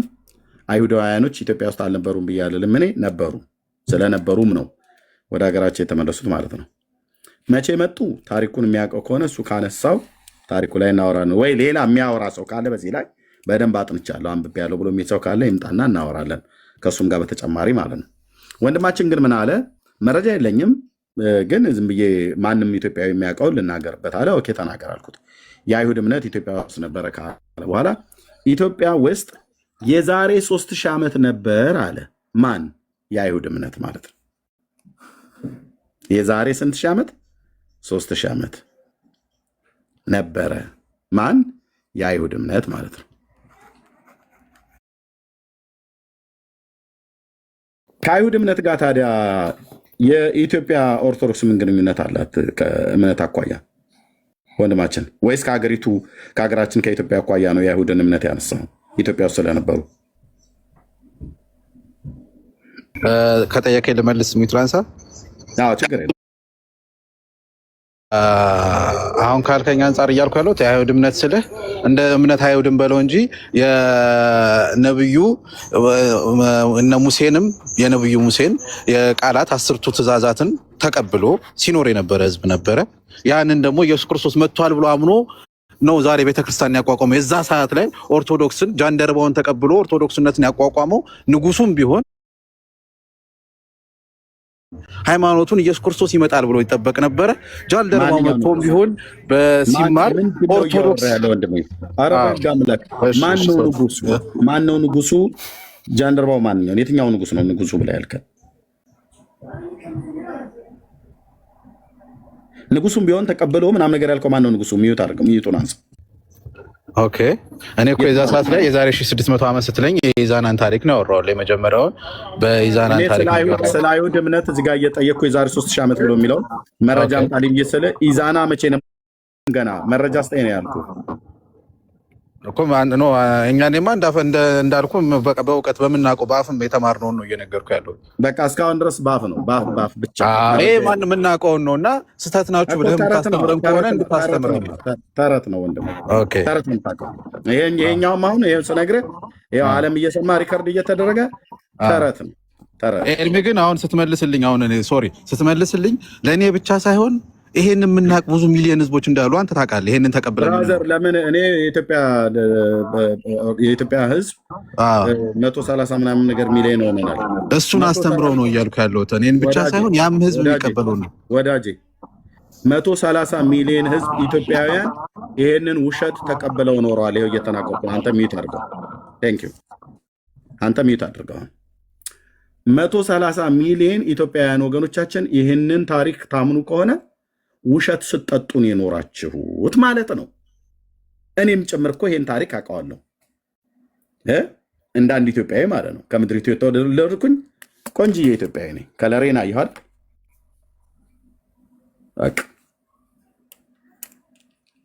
ውሸት ነው ስንጠጣ ይኖር ነው።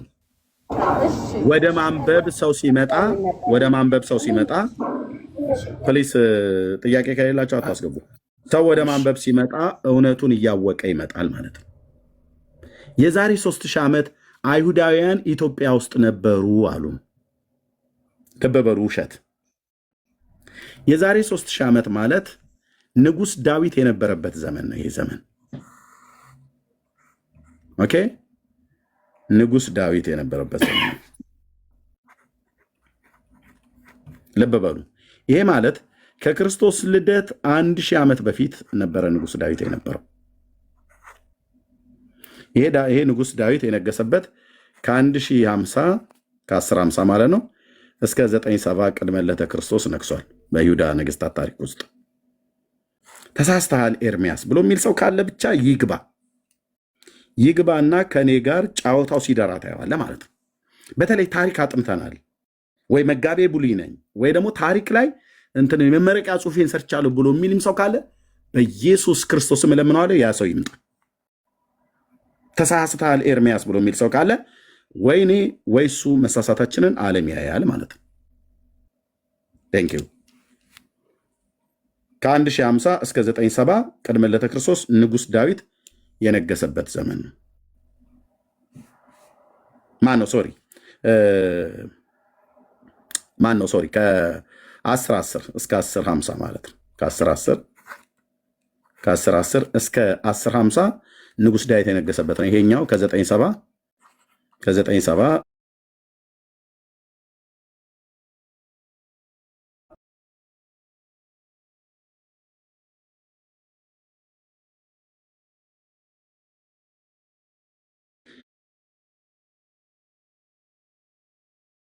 ይህ ማለት ከክርስቶስ ልደት በፊት 1000 ዓመት በፊት ንጉሱ ዳዊት ነበረ።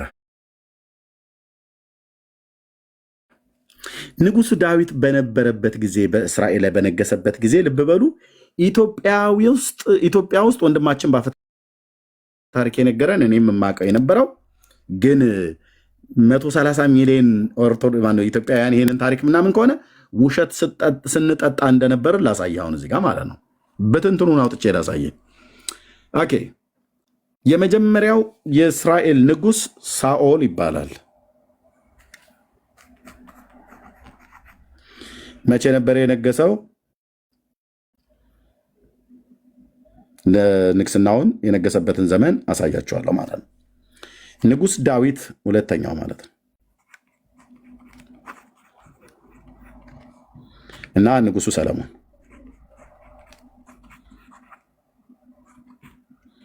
ኦኬ እነዚህ ነገስታት 40 ዓመት ነግሰዋል በእስራኤል ላይ። እስራኤል ያኔ ለሁለት አልተከፈለችም። ጁዲያና ሰማሪያ ተባብለው የተከፈሉት ከ930 ቅድመ ልደተ ክርስቶስ በኋላ ነው። 930 የሰለሞን ልጅ ሮብዓም የሚባለው በነገሰበት ዘመን ማለት ነው። ይህ መጽሐፍ ቅዱስ ይናገራል በደንብ። ሮብዓም በነገሰበት ዘመን በ930 እስራኤል መንግስቷ ለሁለት ተከፈለ ማለት ነው። በዚህኛው ታሪክ ውስጥ ሳኦል እዚህ ጋር ይሄኛው ማለት ነው፣ ዳዊት፣ ሰለሞን። ከዛ እዚህ ጋር ሲመጣ ለሁለት ተከፈለ። ሮብዓም፣ ኢዮርብዓም፣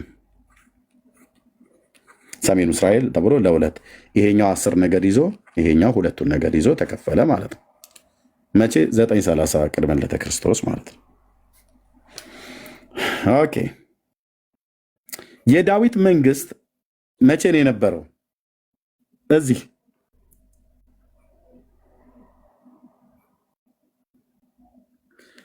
ዳዊት ከክርስቶስ ልደት 1000 ዓመት በፊት በእስራኤል ላይ ነግሶ ኢትዮጵያ ማነው አይሁዳውያን ኢትዮጵያ ውስጥ ነበሩ ብሎ ነው የነገረን ወንድማችን።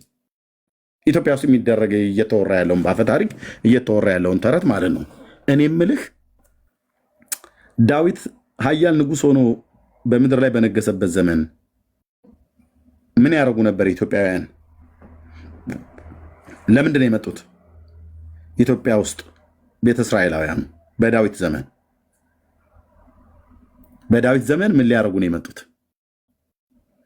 የሰሎሞን የዳዊት ስርወ መንግስት ኪንግ ደግሞ በጣም ትልቅ ነው። በጦርነት ኃይለኛ ነው። ማንም የአሕዛብ ንጉሥ ተዋግቶት እፊቱ ቆሞ አያውቅም። እግዚአብሔር ድልን በሄደበት ሁሉ ይሰጠው ነበር። ረሃብ ችግር ነበር ብላችሁ እንዳትሉ፣ በፍጹም የለም። በዳዊት ዘመን የጦርነት ስጋት ኖሯቸው ንጉሳቸው ተሸንፎ በሌሎች ተሰደው ነው የመጡት እንዳትሉ፣ አልመጡም። ልጁ ዳዊት ከሞተ በኋላ ልጁ ሰለሞን ከነገሰም በኋላ በሰለሞንም ዘመነ መንግስት የኢትዮጵያ ማነው የቤተ እስራኤላውያን ወደ ኢትዮጵያ አልመጡ። መጥቷል ብሎ የሚል ሰው ካለ ገብቶ ከአፈ ታሪክ ያለፈ ያውራ ከኔ ጋር። አልመጡም ወደ ኢትዮጵያ። ለምን? ንጉሱ ሰለሞን በነገሰበት ዘመን 40 ዓመት ሰላም ነበረ። አንድ ህዝብ ከአንድ ቦታ ላይ ወደ ሌላ ቦታ የሚሄደው ወይ የሰላም እጦት ወይም ደግሞ ረሃብ ሲኖር ነው። ረሃብ፣ ድርቅ፣ ችግር ካለ ከቦታ ቦታ ይንቀሳቀሳል፣ ከቦታ ቦታ ይፈልሳል። ወይ የሰላም እጦት ካለ ማለት ነው። ሰለሞን የስሙ ትርጉም ይዲዲያ ማለት ነው፣ የሰላም ሰው ማለት ነው። በዘመኑ መጨረሻ አካባቢ ላይ ሃዳድ የሚባል አንድ የአሕዛብ ንጉሥ አስነስቶበታል። ሊሞት አካባቢ ማለት ነው። ኦኬ፣ እሱም አባቱ ስለሞተበት በሱ ላይ ተነስቶበታል ማለት ነው። ከዛ ውጪ ሰለሞን በጣም የሰላም ሰው ነው። እንደ ስሙ እግዚአብሔር እረፍትን ሰጥቶት ነበር በዘመኑ። 40 ዓመት ሙሉ ጦርነት ኮሽ የሚል ነገር እስራኤል ላይ አልተሰማም። ብልጥግና አልከኝ። አሁን እነ ቢልጌትና ምናም ነገር የሚባሉ ትልልቅ ባለሀብቶች ያልቆጠሩትን ሀብት ነበር እግዚአብሔር የሰጠው። በመጽሐፈ መክብብ ላይ ስናነብ በሰለሞን ዘመን ብር አይቆጠርም ነበር ይላል። ንግስና ተብሎ ቢባል እንደሱ ማን አለ ንጉስ? ጥበብ ብሎ ተብሎ ይባል ከምድር ነገስታት ሁሉ ከአንተም በፊት ከአንተም በኋላ እንዳይኖር አድርጌ እሰጥሃለሁ ብሎታል። ትናንትና ከቤተሰቦቼ ጋር አንድ ቢች ላይ ሄደን ያን ክፍል ይዘን እየጸለይ ነበረ። የአሸዋውን ስፋት አይቼ እግዚአብሔር ለሰለሞን የባህርን አሸዋ የልብ ስፋት ሰጠው ይላል። ለእኔና ለልጆቼ ለሚስቴ እየጸለይኩ ነበር። በዛን ላይ ተንበርክከን በቢች በባህር ዳርቻ የሰማይ ምድር ጌታ ለሰለሞን ጥበብን የሰጠ ጥበብን እንዲሰጠኝ ማለት ነው። መጽሐፍ ቅዱሳዊ ስለሆነ ማንም ሳይነቅፍ በልግስና የሚሰጠውን እግዚአብሔርን ይለምን እሱም ይሰጠዋል ተብሎ እንደተጻፈ ማለት ነው። ጸልዩ በእግዚአብሔር ፊት ማለት ነው። ኦኬ፣ ሰለሞን በዘመኑ ረሃብ የለም፣ የጦርነት ችግር የለም። የእስራኤል ህዝብ ኢትዮጵያ ውስጥ ምን ያደርጋል? ሰሜኑ ኢትዮጵያ ውስጥ ምን ያደርጋል? በትግራይ፣ በጎንደር፣ በጎጃም፣ በሰሜን ሸዋ፣ በሌሎች የኢትዮጵያ ግዛቶች ምን ያደርጋል? የበቆሎ ቆሎ ያረረብን ሰዎች ጋር ምን ያደርጋሉ? በንጉሳቸው ዘመን የሚበላ የሚጠጣ በሽበሽ ነው። ሰለሞን ጋር ብር አይቆጠርም ነበር ነው ብሎ የሚለው በሰለሞን ዘመነ መንግስት። የነ ቢልጌት ተቆጥሮ ይታወቃል ስንት ቢሊየን እንደሆነ ማለት ነው። የሰለሞን አይቆጠርም ነበር። የሀብት ብልጥግና ከተባለ አይቆጠርም፣ ጥበብ ከተባለ አይቆጠርም። በዚህ ምድር ላይ ያሉ ነገስታት ሁሉ ጭምር የሰለሞንን ዝናና ጥበብ ሰብተው ከምድር ዳርቻ ጥበቡን እና እግዚአብሔር የሰጠውን አስተዳደራዊ ጥበብ እና የሰራውን ቤተ መቅደስ ማለት ነው ከሊባኖስ ዝግባ ሰርቶ ውስጡን በወርቅ የለበጠውን የእግዚአብሔር ግሎሪ ደመናው ክብሩ በእስራኤል ምድር ላይ የሰማይ የምድር ጌታ መካከላቸው ነበር። የዓለም ነገስታት ሁሉ የእሱን ዝናና ጥበብ ለመስማት ከምድር ዳርቻዎች ይመጡ ነበር። ለዚህ ነው የሳባም ንግስት ወደሱ ሄደችው። ሁሉ የእሱን ጥበብና ዝና ለማየት ይመጣ ነበር። እና የእሱ ቤተሰቦች እዚህ ኢትዮጵያ ውስጥ ምን ያደርጋሉ ነው ብዬ የምለው። በሰለሞን ዘመነ መንግስት የለም። በአራት እግሩ የሚሄድ ውሸት ማለት ነው ኢትዮጵያ ውስጥ የተተረካለን ውሸቱ ራሱ ይሄ ኢትዮጵያ ውስጥ የሚዋሸው ውሸት 4 እግር አለው፣ እንደ በግ ይሄዳል። ምን እንጠቀማለን በዚህ? ቆሎ አይሆነን፣ ዳቦ አይሆነን፣ ልብስ አይሆነን፣ ጌጥ አይሆነን። ስለዚህ በሰለሞን ዘመነ መንግስት፣ በዳዊት ዘመነ መንግስት ኢትዮጵያ ውስጥ አይሁዳውያን ነበሩ ብሎ የሚለው ፈጽሞ ወንድሞቼ እናቶቼ ከህሊናችሁ ውስጥ ሰርዙት፣ ውሸት ነው።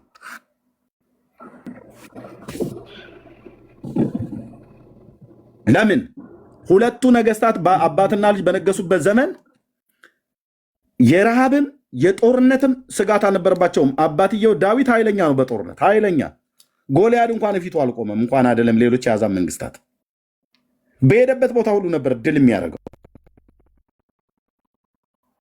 በዳዊት ዘመን ከአሕዛብ መንግስታት እየማረከ ያመጣው ወርቅ ብቻ ብራዘር ለቤተ መቅደሱ መሰሪያ ለልጁ ለሰለሞን ነው የሰጠው። ድሆች አልነበሩም እነዚህ ነገስታት፣ አባትና ልጅ ድሆች አልነበሩም። ድህነት ረሃብ አቆራምቷቸው ኢትዮጵያ ሊበሉ መጡ እንኳን ብለህ እንዳትል። በእነሱ ዘመን ችግር አልነበረም። የፖለቲካም ችግር አልነበረም። የጦርነትም ችግር አልነበረም። የኢኮኖሚም ችግር አልነበረም። ምን ያደርጋሉ በዳዊት ዘመን ታዲያ ኢትዮጵያ ውስጥ ከክሊያኩ ካልሆነ በስተቀር ማለት ነው። ውሸት ነው። ታዲያ ኢትዮጵያ ውስጥ የነበሩት ቤተ እስራኤላውያን መቼ መጡ? እሱን እናወጋለን በደንብ እናወጋዋለን አልኩ። መጽሐፍ ቅዱስን የነቢያትን መጽሐፍት እየጠቀስኩኝ ታሪክን እየጠቀስኩ እነግርሃለሁ። ግን በሰለሞን ዘመነ መንግስት፣ በዳዊት ዘመነ መንግስት ኢትዮጵያ ውስጥ ቤተ እስራኤላውያን ነበሩ ብሎ የሚለው ውሸት ነው። ቴንክ ዩ የምትለው ካለ መቀጠል እችላለሁ። ኤርሚዬ በጣም እኔም ብቻ ሳይሆን አንተ የምታምኑ የነበረውን ነገር ነው እያወራን ያለ ነው እና መልስ በጣም ተመችቶኝ እያዳመጥኩ ያለሁት እና አሁን ስታወራ አሁን ልመልስልህ ሳይሆን አንተ የምታምኑ የነበረው እንደ ጥያቄ ነው የምነግርህ። አንዳንዴ እኔም ብቻ አንድ ሰው ደፍሮ ሲናገር እኔም ብቻ እንደ ጥፋተኛ አታስቡት። ሁላችንም የምናምነው ነው እዚህ ጋር እያወራሁ የነበረው ድሮም አንተ የምታምነው የነበረው ማለት ነው እና እንደ ጥያቄ ስጠይቅህ በሰለሞን ጊዜ እውቅናው ዛሬ ላይ ታዋቂ የምትለው ሰው ከሚታወቀው በላይ ነበር። ዓለም ያውቀው ነበር። በዛ ሰዓት የኢትዮጵያ እንደ ኢትዮጵያ አሁን አፈ ታሪክ ያልከው ውሸቱ የሚያወራው እኔ አሁን ማምነው አሁን አንተ ተምረህ ተቀይረሃል፣ ግን ታምኖ የነበረው እኔ ደግሞ አሁንም ድረስ ማምነው የንግስት ሳባ ንጉስ ነበር። ኢትዮጵያ ላይ በንግስት ሳባ ነበር የምትመራው። ይህንን ዝና የሰማችው ንግስት በጊዜ የራሷ እንዳልከው የሰለሞን ያህል ቢሆን የራሷ መንግስት የነበራት የራሷ እንትን የነበራት ነው አፈ ታሪኩ የሚያወራው። የንጉስቱን ሰሞን ጥበብ ስትሰማ ልታየው ሄደች። በዛ ሰዓት ስለ ንጉስ ሰለሞን ስለ ኢየሱስ ተማረች። ሚኒሊክ የሚባል ልጅ ተወለደ። አብረው ታሪኩን ታውቋል። አፈ ታሪክ ያልከው አሁን ውሸት ያልከው ሄደች፣ ተመልሳ መጣች፣ ኢትዮጵያን አስተማረች ነው እያልን ያለው። ወይም የእስራኤል ህዝብ መጣ አይደለም። አሁን አንተ የምታምነው የነበረው በዛ ሰዓት ኢትዮጵያ ላይ በዛ ሰዓት አወቀችው ኢየሱስ ክርስቶስ እንደሚመጣ የንጉስ ሰለሞንን ጥበብ የእግዚአብሔርን ጥበብ ኢትዮጵያ የዛን የተማረችው ነው እያልኩ ያሉት የዛሬ 3000 ዓመት ኢየሱስ ክርስቶስም እንደሚመጣ የዛን የተማረች ነው እያልኩ ያለሁት። አንተ የምታምነው የነበረው አፈ ታሪኩ የዚች ቤተ መንግስት የዚች ሴትዮ የዚች ንግስት ግዛተ መንግስቷ የት ነበረ ነው? እንደ ጥያቄ ከሆነ በእናምነው አንተ የምታምነው ወደ ሰሜኑ አሁን ኤርትራ፣ ትግራይ ምናምን የምትለው አካባቢ የአክሱም ስልጣኔ ነው ምናምነው፣ ወይም እንደ ተረት ተረት ምናምነው እንዳንተ በእውቀቱም ላይሆን ይችላል። አንተ የዛ ሰዓት ታምነው የነበረውና አሁን ተምረህ የምታሳየን በመስረጃ እኔ ደግሞ አሁንም ያልተማርኩበትና አሁንም እዛው ላይ ነው ያለሁት እያልኩ ያለሁት ምናምነው ማምነው በጊዜው ሰሜኑ የምትለው አካባቢ ነው። አሁን እንደምትለው የኢትዮጵያ ካርታ አሁን የውጭዎቹም ተሳትፎበት እንደ እንግሊዝም ተሳትፎበት የተፈጠረችዋን ኢትዮጵያ ካርታ አይደለም እያወራለ ያለሁት። ትግራይም ሰሜንም በለው የዛ ሰዓት ላይ የነበረ የንግስት ሳባ የነበረ ስልጣኔ ነበረ የሆነ አካባቢ ላይ ወደ ሰሜን ወደ አክሱም የነበረ ብለን እናምናለን። የዛ ሰዓት ላይ ኢትዮጵያ ስለዛ ሰዓት ላይ ሰለሞን እናወቀችው እግዚአብሔርን ጥበብ ተማረች፣ ኢየሱስ ክርስቶስን ተማረች ነው እያልኩ ያለሁት። እንደሚመጣ ገና ቃሉን ተማረች ነው እያልኩ ያለሁት። እሺ ንግስቲቱ የኢትዮጵያ ንግስት ነች ብለህ ነው የምታምነው? ኢትዮጵያ እንደ ካርታ ሳይሆን አክሱምን በለው አቢሲኒያን በለው ብቻ እዛ አካባቢ ላይ ነበረ ብዬ አምናለሁ። ለምን የኢትዮጵያ ንግስት ብለው ይጠራታል? አሁን ላይ እንደምናወራው ካርታ ታዲያ ማንም ብዬ ላውራ? ስለዚህ የኢትዮጵያ ንግስት አይደለችም ማለት ነው። ካርታው አሁን እንደምትለው የሰለሞን አሁን ላይ የሳባ ንግስት ወደ ሰሜኑ የነበረ ትግራይን አክሱም እንደው አንተ እስከ ህንድ ድረስ ስለዙላ ሰፍቶ ሄዶ ትልቅ የነበረ አሁን ከምትለው ኢትዮጵያ ላይ የሰፋ ነበር። እንደውም ጠባለች ኢትዮጵያ ነው ብለው ምናምን እንደ ሀገር ካወራው አሁን የሃይማኖቱን ስላወራው የዛ ሰዓት ላይ ብቻ የሆነ ንጉስ ነበረች። ትልቅም ትሁን ትንሽም ትሁን አሁንም ኢትዮጵያ ትሁን ከዛም በላይ ትሁን ከዛም ትነስ ንጉስ ነበረች። ንጉስ ሰለሞን ጥበቡን ተማረች፣ ሄደች፣ አየችው፣ አወቀችው፣ አብራው ኖረች፣ አብራው ወለደች። ስለ ንጉስ ሰለሞን ተማረች፣ ስለ እግዚአብሔር ተማረች፣ ለንጉስ ሰለሞን ስለሰጠው ከሱ በፊት ስለነበረውን ጥበብ ተማረች፣ ኢየሱስ ክርስቶስ እንደሚመጣ ተማረች፣ ኢትዮጵያ መታ አስተማረች ነው እያልኩ ያለሁት። ማን የነገራት? ይሄን ምናምነው ነው አንተ የምታምነውን ተምረ የነበረውን ነው አሁን አስተምረን። ስህተት ነው አልከን፣ ውሸት ነው አልከን፣ አስተምረን። ማን ነበረ የነገራት? አይ ዝም ብሎ ማንሳት እኮ አይደለም። አሁን የማውቀውን ታሪክ ነው የምትነግረኝ፣ ግን የምትነግረኝን በመረጃ ላይ አላስደገፍከውም። በመረጃ ላይ ቢደገፍ ነበር ጥሩ። አሁን እዚህ ጋር እኔ አሁን እዚህ ጋር አምኜበት መረጃው ኖሮኝ በጣም ባምንበት እኮ ከአንተ ጋር አላወራበትም። እዚህ ጋር ከኔ የተሻልክነት አስተምረኛለህ ብዬ ነው። እሺ የሳባ ንግስት የኢትዮጵያ ንግስት አይደለችም። ሚዩት አድርገው። የኢትዮጵያ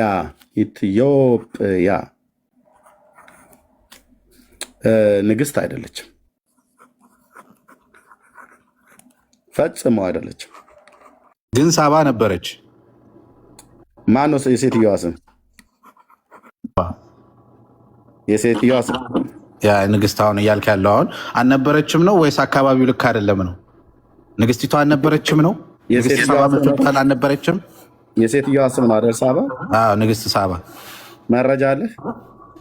አሁን ንግስት ሳባ የምትባል የለችም ነው? መረጃ አለ ወይ? የሳባ ንግስት የምትባል የለችም ያልኩት ነው። ስለ ሳባ አንተም ታውቃለህ፣ እኔም አውቃለሁ። አንብበኸዋል አንተ። እኔ በአፈ ታሪክ ሰምቼዋለሁ። ስለ ንግስት ሳባ አውቃለሁ። እኮ መረጃ አለ። ስሟ ነው ሳባ። ንግስት በእሳት ውስጥም በሄድህ ጊዜ አያቃጥልህም፣ ነበልባሉም አይፈጅህም። እኔ የእስራኤል ቅዱስ አምላክህ እግዚአብሔር መድኃኒትህ ነኝ። ለያዕቆብ ነው እንደዚህ እያለ ያለው፣ ለእስራኤል ማለት ነው። ግብፅን ለአንተ ቤዛ አድርጌ ኢትዮጵያንና ሳባንም ለአንተ ፈንታ ሰጥቻለሁ ይላል። ኤርሚ እዚህ ጋር ጥያቄ ልጠይቅህ። ቤስት ተደብቋል እስኪመለስ ድረስ ስንት ሀገሮችን ይጠራል እዚህ ውስጥ? እስራኤል፣ ኢትዮጵያና ሳባን ሶስት ሀገሮች አይደል? ግብፅ፣ ኢትዮጵያ። ስንት ሀገሮችን ይጠራል እዚህ ጋር? ግብፅ፣ ኢትዮጵያና ሳባውያን አይደለም የሚለው ሶስት። ኢትዮጵያ እና ማንን? ሳባን ማለት ነው። ሳባውያኖች። ቤስት እያየህ ነው። ቤስት ተደብቀህ ስለነበር ማለት ነው። ኦኬ። እኔ የእስራኤል ቅዱስ አምላክህ እግዚአብሔር መድኃኒትህ ነኝ። ለእስራኤል ነው ብሎ የሚለው ለያዕቆብ ማለት ነው፣ ለያዕቆብ ቤት። ግብፅን ለአንተ ቤዛ አድርጌ ኢትዮጵያንና ሳባንም ለአንተ ፈንታ ሰጥቻለሁ ይላል። ሶስት ሀገሮችን እንደሚያወራ ትስማማለህ ወንድሜ ቤስት? እዚህ ቦታ ላይ እንደ ጥያቄ ከሆነ ማን ሶስቱን አስረዳኝ። እስራኤልን፣ ግብፅና ኢትዮጵያ፣ ሳባን፣ አራት ሀገሮች ማለት ነው። ኢትዮጵያ የምትባል ሀገር ሌላ ናት፣ ሳባ የምትባል ሀገር ሌላ ናት። እዚህ ጋር አለ እስራኤል አለ አንድ፣ ግብፅ አለ ሁለት፣ ኢትዮጵያ አለ ሶስት፣ ሳባ አለ አራት ሀገሮችን እየጠራ እንዳለ እዚህ ጋር እግዚአብሔር ቃል ያየን። ኦኬ። ስለዚህ ኢትዮጵያ የምትባል ሌላ ሀገር አለች። ይሄው ኢትዮጵያንና ማለት እና አያያዥ ቃል አለ። ቤስት እና ኤርሚያስ ብዬ ካልኩኝ ሁለታቸው አንድ ናቸው ማለት ነው፣ የተለያየ። ስለዚህ ሳባ የምትባለው ሀገር አሁን ታዲያ የትኛዋ ናት ሲያስረዳና አሁን ካርታው ላይ እስኪ። ቴንክ ዩ። ሳባ ማለት አሁን እሱ ላይ ከተስማማ እዚህ ጋር ተስማማ አይደል? ኢሳያስ ነው የተናገረው። ኢትዮጵያ የምትባል ሌላ ሀገር አለች። ማናት? አላቃትም። ሳባ የምትባል ሁለት አድርገህ ከከፈልካቸው የትኛዋና የትኛዋ ናት? ግራ ገባኝ። ኦኬ ቴንክ ዩ። ሳባ ማለት እቺ ሀገር የቱ ጋር ነው ያለችው? የአሁኗ የመን። ኦኬ የመን የምትባለው ሀገር ኤንሸንት ማፕ ላይ ሳባ ይላል ማለት ነው። ኦኬ ግዛተ መንግስቷ የሴትዮዋ የነበረው እዛ ላይ ማለት ነው። በዛ ዘመን ኢትዮጵያ የሚባል ሀገር ነበር እንዴ? አንድ አዳምጥ። ሌላ ኢትዮጵያ ናት። ስለ ኢትዮጵያ ሊነግረን ነው። አሁን ስለ ሳባ እየነገረን ነው። አዳምጥ። አይ ስለጠየቁ ነው ከታች የነገርኩት። ምንድን ነው ያልከኝ? ኖ የእሱ ኢትዮጵያ የምትባል ሀገር አለች። ቤስቲ በዛ ዘመን ኢትዮጵያ የምትባለው ሀገር ሳባ እንትን አቢሲኒያ ነች አይደል? ነው ኢትዮጵያ ትታወቅ ነበር በዛ ሰዓት። ቆይ ውሃ ልጠጣ መጣሁኝ ወገኖች። እሺ እኔም ራሱ በጣም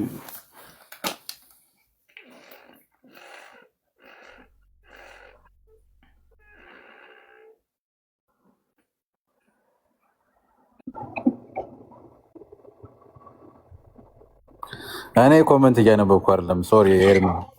አረ ችግር የለም። ታች ስለጻፉ እያነበብኩላችሁ ነው። ታችም ያሉትም እኮ ያው እየሰማናቸው ነው የሚናገሩት። እኔ አሁን እዚህ ጋር እኮ እንደ ጥያቄ ገብቶሃል አይደል? እያነሳሁ ያለሁት ነገር እኔ ብቻ ማለት ነው ጥያቄ ያልገባ አንተ አሁን ጎንደር የምትለው ህዝብ አሁን ዛሬ ላይ ተናደደ ያልከው የጎንደር የምትለው ህዝብ ወይም ኢትዮጵያ የምትለው ህዝብ አሁን በአንተም ተናደደ ጓደኞች ያልከው ምናምነውን ነገር ነው እየጠየቅኩ ያለሁት። እኔ ብቻ ጥያቄ አድርገህ አታስበው እዚህ ጋር ወይም እኔ እንትን ብቻ አይደለም። ዞሮ የለውም። ዞሮ መጠየቅ የፈለግከውን ጠይቅ። ኤርሚያስ እኮ እንትናን ነው የምፈልግ እንትናን ነው የምፈልግ አይልም። ማንኛውም ሰው መጥቶ ከጠየቀው ይመልስለታል። ዋናው ጥያቄ ይኖራል። ማስረጃ ካለለ አለ፣ ከሌለ የለም። በፈለግከው መጠየቅ ትችላለህ። በስመ ማስተካከሉ እስኪ ስልክህን ቤስት ምን ሆነ ሚውት ላድርግልህ? እሺ እንግዲህ ሳባ ንግስት ሳባ አገሯ ናት፣ አገር ናት። ይሄ አገር ለመሆኑ የዚህ ሀገር ሰዎች የኢዮብን ልጆች የገደሉ ሰዎች ናቸው። የጻድቁን የኢዮብን ልጆች የገደሉበት የዚህ ሀገር ሰዎች ናቸው። ኢዮብ የሚባለው ሰው ደግሞ አገሩ ኦጽ የሚባል ሀገር ላይ ይኖር ነበር። ኦጽ ኦኬ። የሳባ ሀገር ሰዎች በኢዮብ መጽሐፍ ምዕራፍ 1 ላይ እግዚአብሔርን ቃል ስናነብ አንደኛ ትንቢተ ኢሳይያስ መጽሐፍ ምዕራፍ 43 ቁጥር 3 ላይ ቀጥሎ ደግሞ በኢዮብ መጽሐፍ ላይ የእግዚአብሔር ቃል ምን እንደሚል አሳያችሁ። ምዕራፍ 1 ላይ የኢዮብን ልጆች ቤተሰቡን የገደሉበት የሳባ ሰዎች ናቸው። እንደዚህ ይላል። አንድም ቀንም እንዲህ ሆነ፣ የኢዮብ ወንዶችና ሴቶች ልጆች በታላቅ ወንድማቸው ቤት ይበሉና ይጠጡ የወይን ጠጅ ይጠጡ ነበር። መልክተኛም ወደ ኢዮብ መጥቶ በሬዎቹ እርሻ ያርሱ፣ ባጠገባቸው አህዮች ይሰማሩ ነበር። የሳባም ሰዎች አደጋ ጣሉ፣ ወሰዷቸውን፣ ብላቴኖቹንም በሰይፍ ስለተገደሉ እኔ የምነግር ዘንድ ብቻዬን አመለጥሁ አለው። የማን ሰዎች? የሳባ ሰዎች። የሳባ ሰዎች ማለት ሳባ ምንድናት ማለት ነው? ሀገር ነች ማለት ነው። የት አካባቢ? የመን። ማን ነው የመን ብለህ በላይ ያለም የታሪክ ሊቃኑ እና የጂኦግራፊ የአርኪኦሎጂስት ጥናት ምርምር የሚያደርጉት የጂኦግራፊ ሊቃን ማለት ነው። ኦኬ፣ እንደዚህ ያስቀምጡታል ማለት ነው። ኦኬ፣ የታሪክ ተመራማሪዎቹ ማፕ ላይ ኩዊን ኦፍ ሼቫ ማለት ኪንግደሟ የዚህን ያህል ይሰፋ ነበር ብለው ይናገራሉ። ያስማማል። የዚህን ያህል ርቀት እዚህ ጋር ባይመጣ በሀገራችን የአርኪኦሎጂስት ጥናት ምርምር ውስጥ የሰሜኑን ክፍል ኤርትራንና ትግራይን ግዛተ መንግስቷ ይነካ እንደነበረ ያስማማኛል። ብዙ የታሪክ ጽሁፎችም ማስረጃዎችም እዛ አካባቢ ላይ ስለተገኙ ማለት ነው። የአርኪኦሎጂስት ጥናት ምርምርም እዛ አካባቢ ስለተገኙ፣ ለምሳሌ አሁን ጎንደርን ነክቶታል። እዚህ ጋር የለም፣ ጎንደርን እንደዛ አይነካም። የሸዋን ክፍል ሁሉ አይነካም። አሁን እዚህ ጋር ስታዩት ጎጃምን ሁሉ አጠቃሎ ማለት ነው። ጣና እዚህ ጋር ነው ያለው። ይህን ሁሉ እዚህ ድረስ አምጥቶታል፣ ለጥጦ ማለት ነው። እኔ አይመስለኝም ይህን እንደዚህ ስፋት አለው ብሎ አይመስለኝም። ግን እስከዚህ ድረስ ይህንን ባህሩን ተሻግሮ የኤርትራና የትግራይን ድንበር እንደሚነካ የታሪክ ማስረጃዎች ያሳያሉ። ዋናው ግዛተ መንግስቷ ሚዩት አድርገው እንድመቸው አንተ ጋር ድምፅ አለ ፕሊስ፣ ወይ ወጥተህ ግባ፣ ወይ የምትቀዳው ነገር ካለ ፈቅ አድርገውና ቅዳ። ድምፅ አለ ስትከፍት በጣም ነው እንኩሻኩሻው። ኦኬ፣ ግዛተ መንግስቷ የት ነው ያለው? የመን ላይ ማለት ነው። ኦኬ፣ ያው ሺቫ ማለት ሳባ ማለት ነው። የመን ያሁኗ የመን ማለት ነው። ኦኬ፣ ስለዚህ የሳባ ንግስት የሰለሞንን ዝና ሰምታ ከምድር ዳርቻ መታለች ብሎ ያለው ከምድር ዳርቻ መታለች ይላል ጌታችን ሲናገር። የምድር ዳርቻ ያስባለው ምንድን ነው? ይሄ ባህሩ ማለት ነው። የምድር ዳርቻ አይደለች የመን? እዚህ ጋር ስትታያት ከየመን ቀጥሎ ወደ ደቡብ ሊሄድ ብትል ውሃ ውስጥ ነው የምትገባው። ቀይ ባህርም ህንድ ውቅያኖስም አብሮ ተቀላቅሎ ይወስዳል ማለት ነው። ኦኬ፣ ስለዚህ የሳባ ንግስት የተባለችው ሳባ ሴትየዋ አይደለችም፣ አገሩ ነው ሳባ። ሺቫ ይላል። ኩዊን ኦፍ ሺቫ ብለህ ብትል ይመጣልሃል ማለት ነው። የመን ላይ ነው ያለችው። ስለዚህ በሰለሞን ዘንድ ሄዳ ደርሳ ወንድ ልጅ ወልዳ መጣች ምናምን ነገር ተብሎ የሚባለው እውነት ከሰማችሁም በአብርሃም አምላክ ፊት የምነግራችሁ እርሱት። ለምን? ውሸት ስለሆነ ማለት ነው። ለምን? እነዚህን 3 መጽሐፍቶች ብቻ እንደኔ ካነበባችሁ ገድለ ላሊበላ፣ ድርሳነ ጽዮን፣ ክብረ ነገስት፣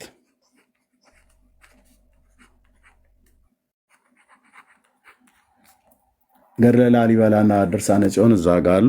ያው ክብረ ነገስት ይሄ ማለት ነው። ታሪኩ እርስ በርስ ይምታታል ወንድሞች እናቶች። ታሪኩ እርስ በርስ ይጣላል። አቤቱ ጌታዬ፣ እርስ በርስ ይጣላል። እኔ ታሪክ አስተማሪ ነን ብለው የሚሉ ሰዎች እንዲህ አይነት ውሸት ምን ያለበት ቢቀርባቸው። ለምሳሌ የኢትዮጵያን ታሪክ እስቲ አሁን የሳባ ንግስት ኢትዮጵያዊት ናት ተብሎ የተባለውን ታሪክ ይዘን እንምጣ። ወደ ሰለሞን ሄደችበት የተባለበት ዘመን እና ከሰለሞን ተመልሳ ስትመጣ ሰለሞን ዘንድ ሄደች። አሁን የተተረከልን በኢትዮጵያ ውስጥ ሰለሞን ዘንድ ልትጠይቅ ሄደች። ኢየሩሳሌም እዚህ ኢትዮጵያ ብሎ የሚል በኢትዮጵያው በአፈ ታሪክ የሚባለው ማለት ነው። ከንጉሱ ዘንድ ሄደችና ንጉሱ ዘንድ ስትደርስ ያው የሚፋጅና ጨው የበዛበት ነገር አበላት። ከዛ ሰለሞን ያው በሴቶች በኩል ስስ ነው፣ ሴቶች ስለሚወድ እንደ ሰለሞን ሴት የሚወድ አለ ተብሎ አይታመን። በእርግጥ የሱን ሪከርድ የሰበሩ ሰዎች በዓለም ውስጥ ሊኖሩ ስለሚችሉ ባልታዛር የተባለው ሰውዬ ወደ 400 ደርሻለሁ ብሏል። ግን ሰለሞን ሴት ይወዳል እና በሰለሞን ዘንድ ሄደው ሴት በሰላም አትመለስም ብሎ በሚል ፈሊጥ የወደቀ ምሳር ዛፍ ይበዛበታል እንዲሉ አበው ሰለሞን ዘንድ ሄደችና ከዛ ሲያያት ጎመጀ፣ በእንቆቅልሽ አጫወታት እና በዚህ ነገር የተላለፍሽ ከሆነ እኔ እረታሻለሁ አንቺም ትረችኛለች ተባብለው የውሃ መንቀሉን ማሰሮውን ነገር ትራስጌው አድርጎ አቤት ኢትዮጵያ አገሬ ወዴት እየሄድሽ ነው? የውሃውን ቋንጅል እስሩ አስቀመጠና ውሃ ሞልቶበት ጨው የበዛበትና ሚጥሚጣ የበዛበት ነገር አበላት፣ እሷንም ሰራተኛዋንም። ሰለሞን ሆዬ ይህንን የውሃ መንቅል ወስዶ ትራስጌው አደረገና ተኛ። ይታይህ አሁን የሁለት ሀገር ነገስታት አንድ ቤት ውስጥ ምን ያርጉ የሚተኙት? ኦኬ። እና ተነስተሽ አሁን ከጠጣሽ ያው የተማማሉት መሀል አለ፣ መሀል ላይ ይፈርሳል።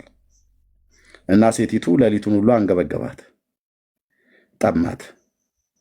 እዛ ተነስታ እዚህ ጋር ተኝታ ነበረ። እሷ ለሽ ብላልህ፣ ሰለሞንም እዚህ ተኝቷል። ሰለሞን በዚህ እሷ በዛ በግራ ሆነው ተኝተዋል። እያየ ነው ማለት ሰለሞን። እዚህም ደግሞ ሰራተኛ ይቷለች እሷ ሌላ ኮብል ጎረዳ ማለት ነው። ተኝተዋል። ውሃው ማሰሯቸው ሆነው ማለት ነው። እናች ንግስቲቱ ሌሊት ውሃ ጠማትና ተነሳችና ውሃ ስትቀዳ ሰለሞን ይጠባበቅ ነበር። አሁን ስትቀዳ አገኛታለሁ ብሎ በሚል ማለት ነው። ኢትዮጵያ ውስጥ የተደረገልን ይሄ ነው በኦርቶዶክስ ቤተክርስቲያን። ስለዚህ ተነስታ ውሃ ልትቀዳ ስትል ሰለሞን እጇን አፈፍ አረገና ያዛት እና ያው የሚደረገው ነገር አደረገ ማለት ነው። ቃል ኪዳንሽን ተላልፈሻል፣ ውሃ ጥሙን ልትቺ ይገባ ነበር። እንግዲህ ሕግ ከተላለፍሽ ዘንዳ እኔም ደግሞ ያው እቀምሳለሁ ብሎ እሷ ውሃ ልትቀምስ ስትመጣ እሱ ደግሞ ያው እሷን ቀመሰ ማለት ነው። ከዛ ሰራተኛይቱም እንደገና እሷ ተመለሰች። ከዛ ሰራተኛይቱም በሌላ ቀን ስታደርግ ሁለቱንም ምን ያስረገዘ ብላ የምትለው ኦርቶዶክስ። ኦኬ። ከዛ አረገዘች፣ መጣች ወደ ኢትዮጵያ አርገዛ ተመልሳ መጣችና እዚህ በይነ ልህም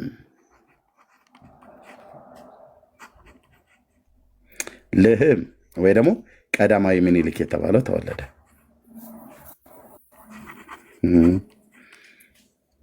ከዛ አደገና የአባቴን ሀገር አሳይኝ ብሎ ሲላት ወደ ኢየሩሳሌም ተመለስ ብለህ ስትለው እድሜው 22 ዓመት ሆኖት ተመለሰ። ስንት? 22 ዓመት። ማን የሚናገረው? ክብረ ነገስት እና የኢትዮጵያ ታሪክ። ይሄ መጽሐፍ ሁለት መጽሐፍ፣ የኢትዮጵያ የኦርቶዶክስ ታሪክ።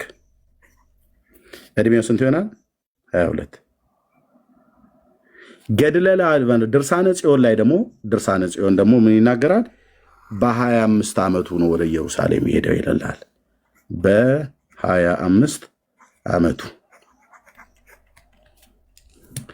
ድርሳነ ጽዮንን ከቻልኩ አመጣዋለሁ። የዚህን ግን ላሳያችሁ። አጃይብ ነው ይላል የሐረር ሰው። እኛ ዝም ብለን ስንጠጣ እኮ ተረት።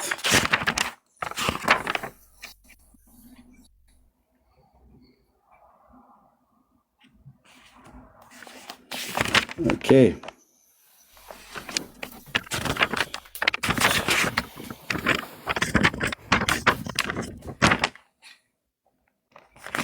ያው ገጽ 25 ስሙንም በይነ ልህም ብላ ጠራችው። ስሙንም በይነ ልህም ብላ ጠራችው ይላል።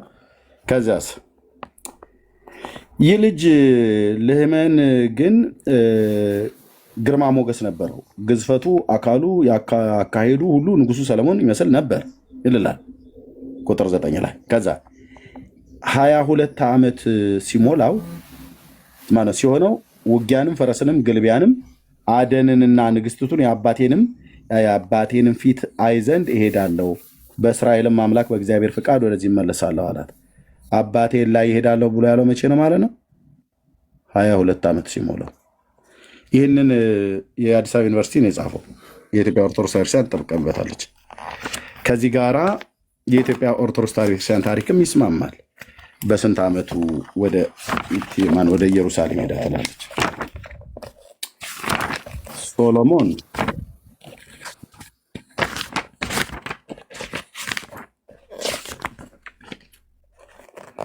እሺ፣ ያው ሳባ ንግስት ነው። እዚህ ጋር አዩት።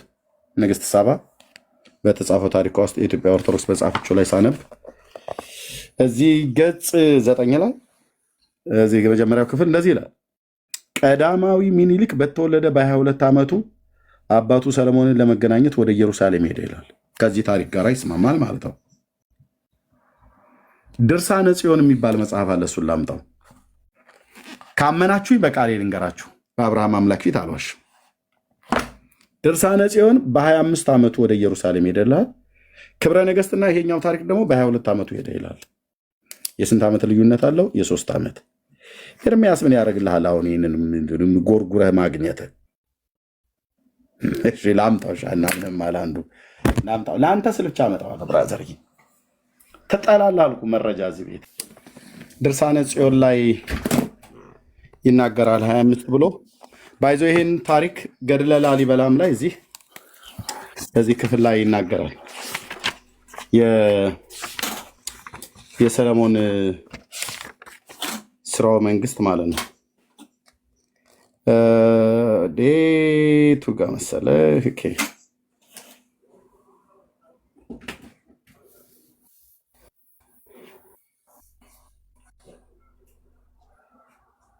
ኦኬ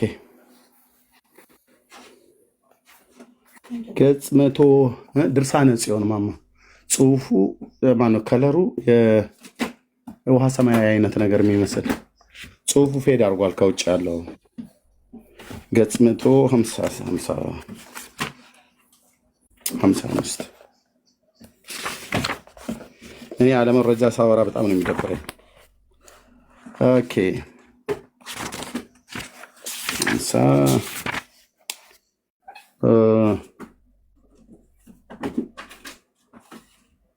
በዚህ ክፍል በገድለ ላሊበላም ላይ ድርሳነ ጽዮን እስኪመጣ ድረስ እና የዲያቆን ዳንኤል ክብረት ደግሞ ኢትዮጵያዊ ሱራፌ ብሎ በሚለው መጽሐፍም ላይ የአቡነ ተክለ ሃይማኖትን ታሪክ በሚናገርበት ክፍል ላይ በዚህም ክፍል ተጽፏል። በብዙ መጽሐፍቶች ላይ የተጻፈው በዚህ በገድለ ቅዱስ ላሊበላ ላይ ገጽ 155 ላይ ወደ ኢየሩሳሌም እንደሄደ ይላል። አንድ አምላክ በሚሆን በአብ ወልድ መንፈስ ቅዱስ አምነን በዚህ ክፍል ላይ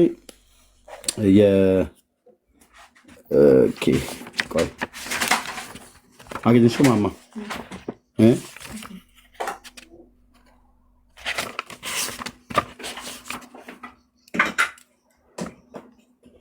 ኖ ማኖ ገጽ 157 አልኩኝ ነው 373 ላይ ማለት ነው።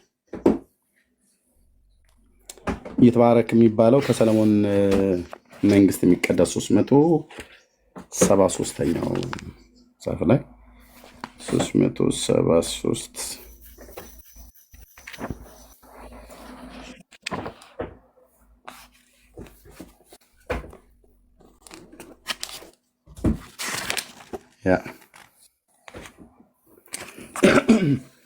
ይቅርታ ከሰለሞን እስከ ይትባረክ የትውልድ ሀገር ይላል። ማነው ሀረግ ይላል።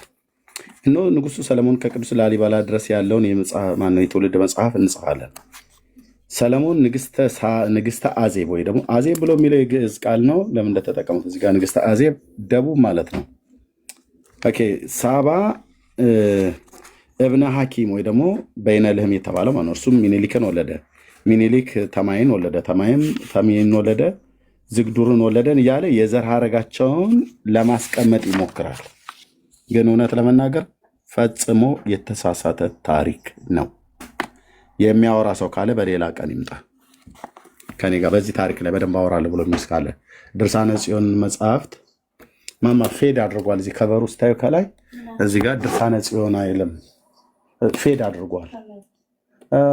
ውሃ ሰማያዊ አይነት ነገር ጽሁፉ አይ ቲንክ ፌድ አድርጓል። ኦኬ አንድ በሱ ማለት ሁለት በአንድ ለበበሉ በዚህኛው ታሪክና በክብረ ነገስት ላይ የሚናገረው በዚህ የሚናገረው 22 ዓመት ይላል። ድርሳነ ጽዮንን አጥቸው ነው በ25 ዓመቱ ይላል። ገድለ ላሊበላ ላይ እንደገና ደግሞ ሌላ የሚጋጭ ታሪክ አለ። ኢትዮጵያዊ ሱራፌ ብሎ በሚለው ላይ ደግሞ ዲያቆን ዳንኤል ክብረት በጻፈው ላይ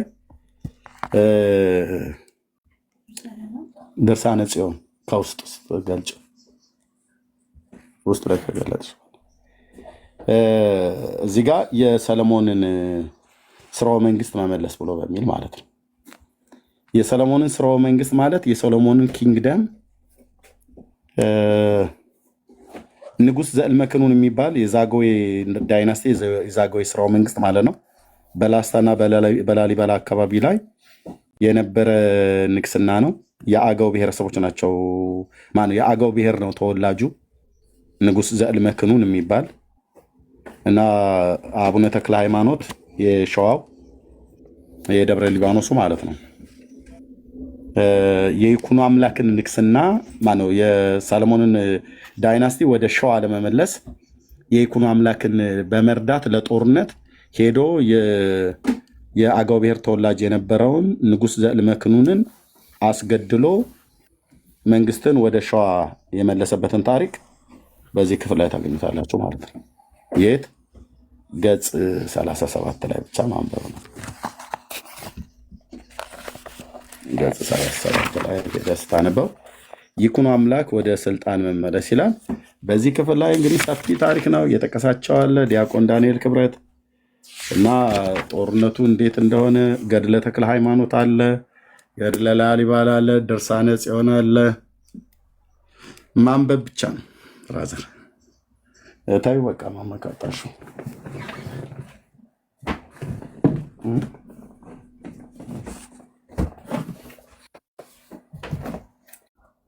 ኦኬ ታዩ በሌላ ቀን አዘጋጀዋለሁ። እሺ ስለዚህ ታሪኩ እውነት ልንገራችሁ መጽሐፍቶችን ለጉራ አይደለም እንደዚህ የሰበሰብኩት። እንዳነበበ ሰው ታሪኩ 100% ሳይሆን 1000% እርስ በርስ የሚጋጭ የውሸት ታሪክ ነው። 1000% ካለ የውሸት ታሪክ ነው።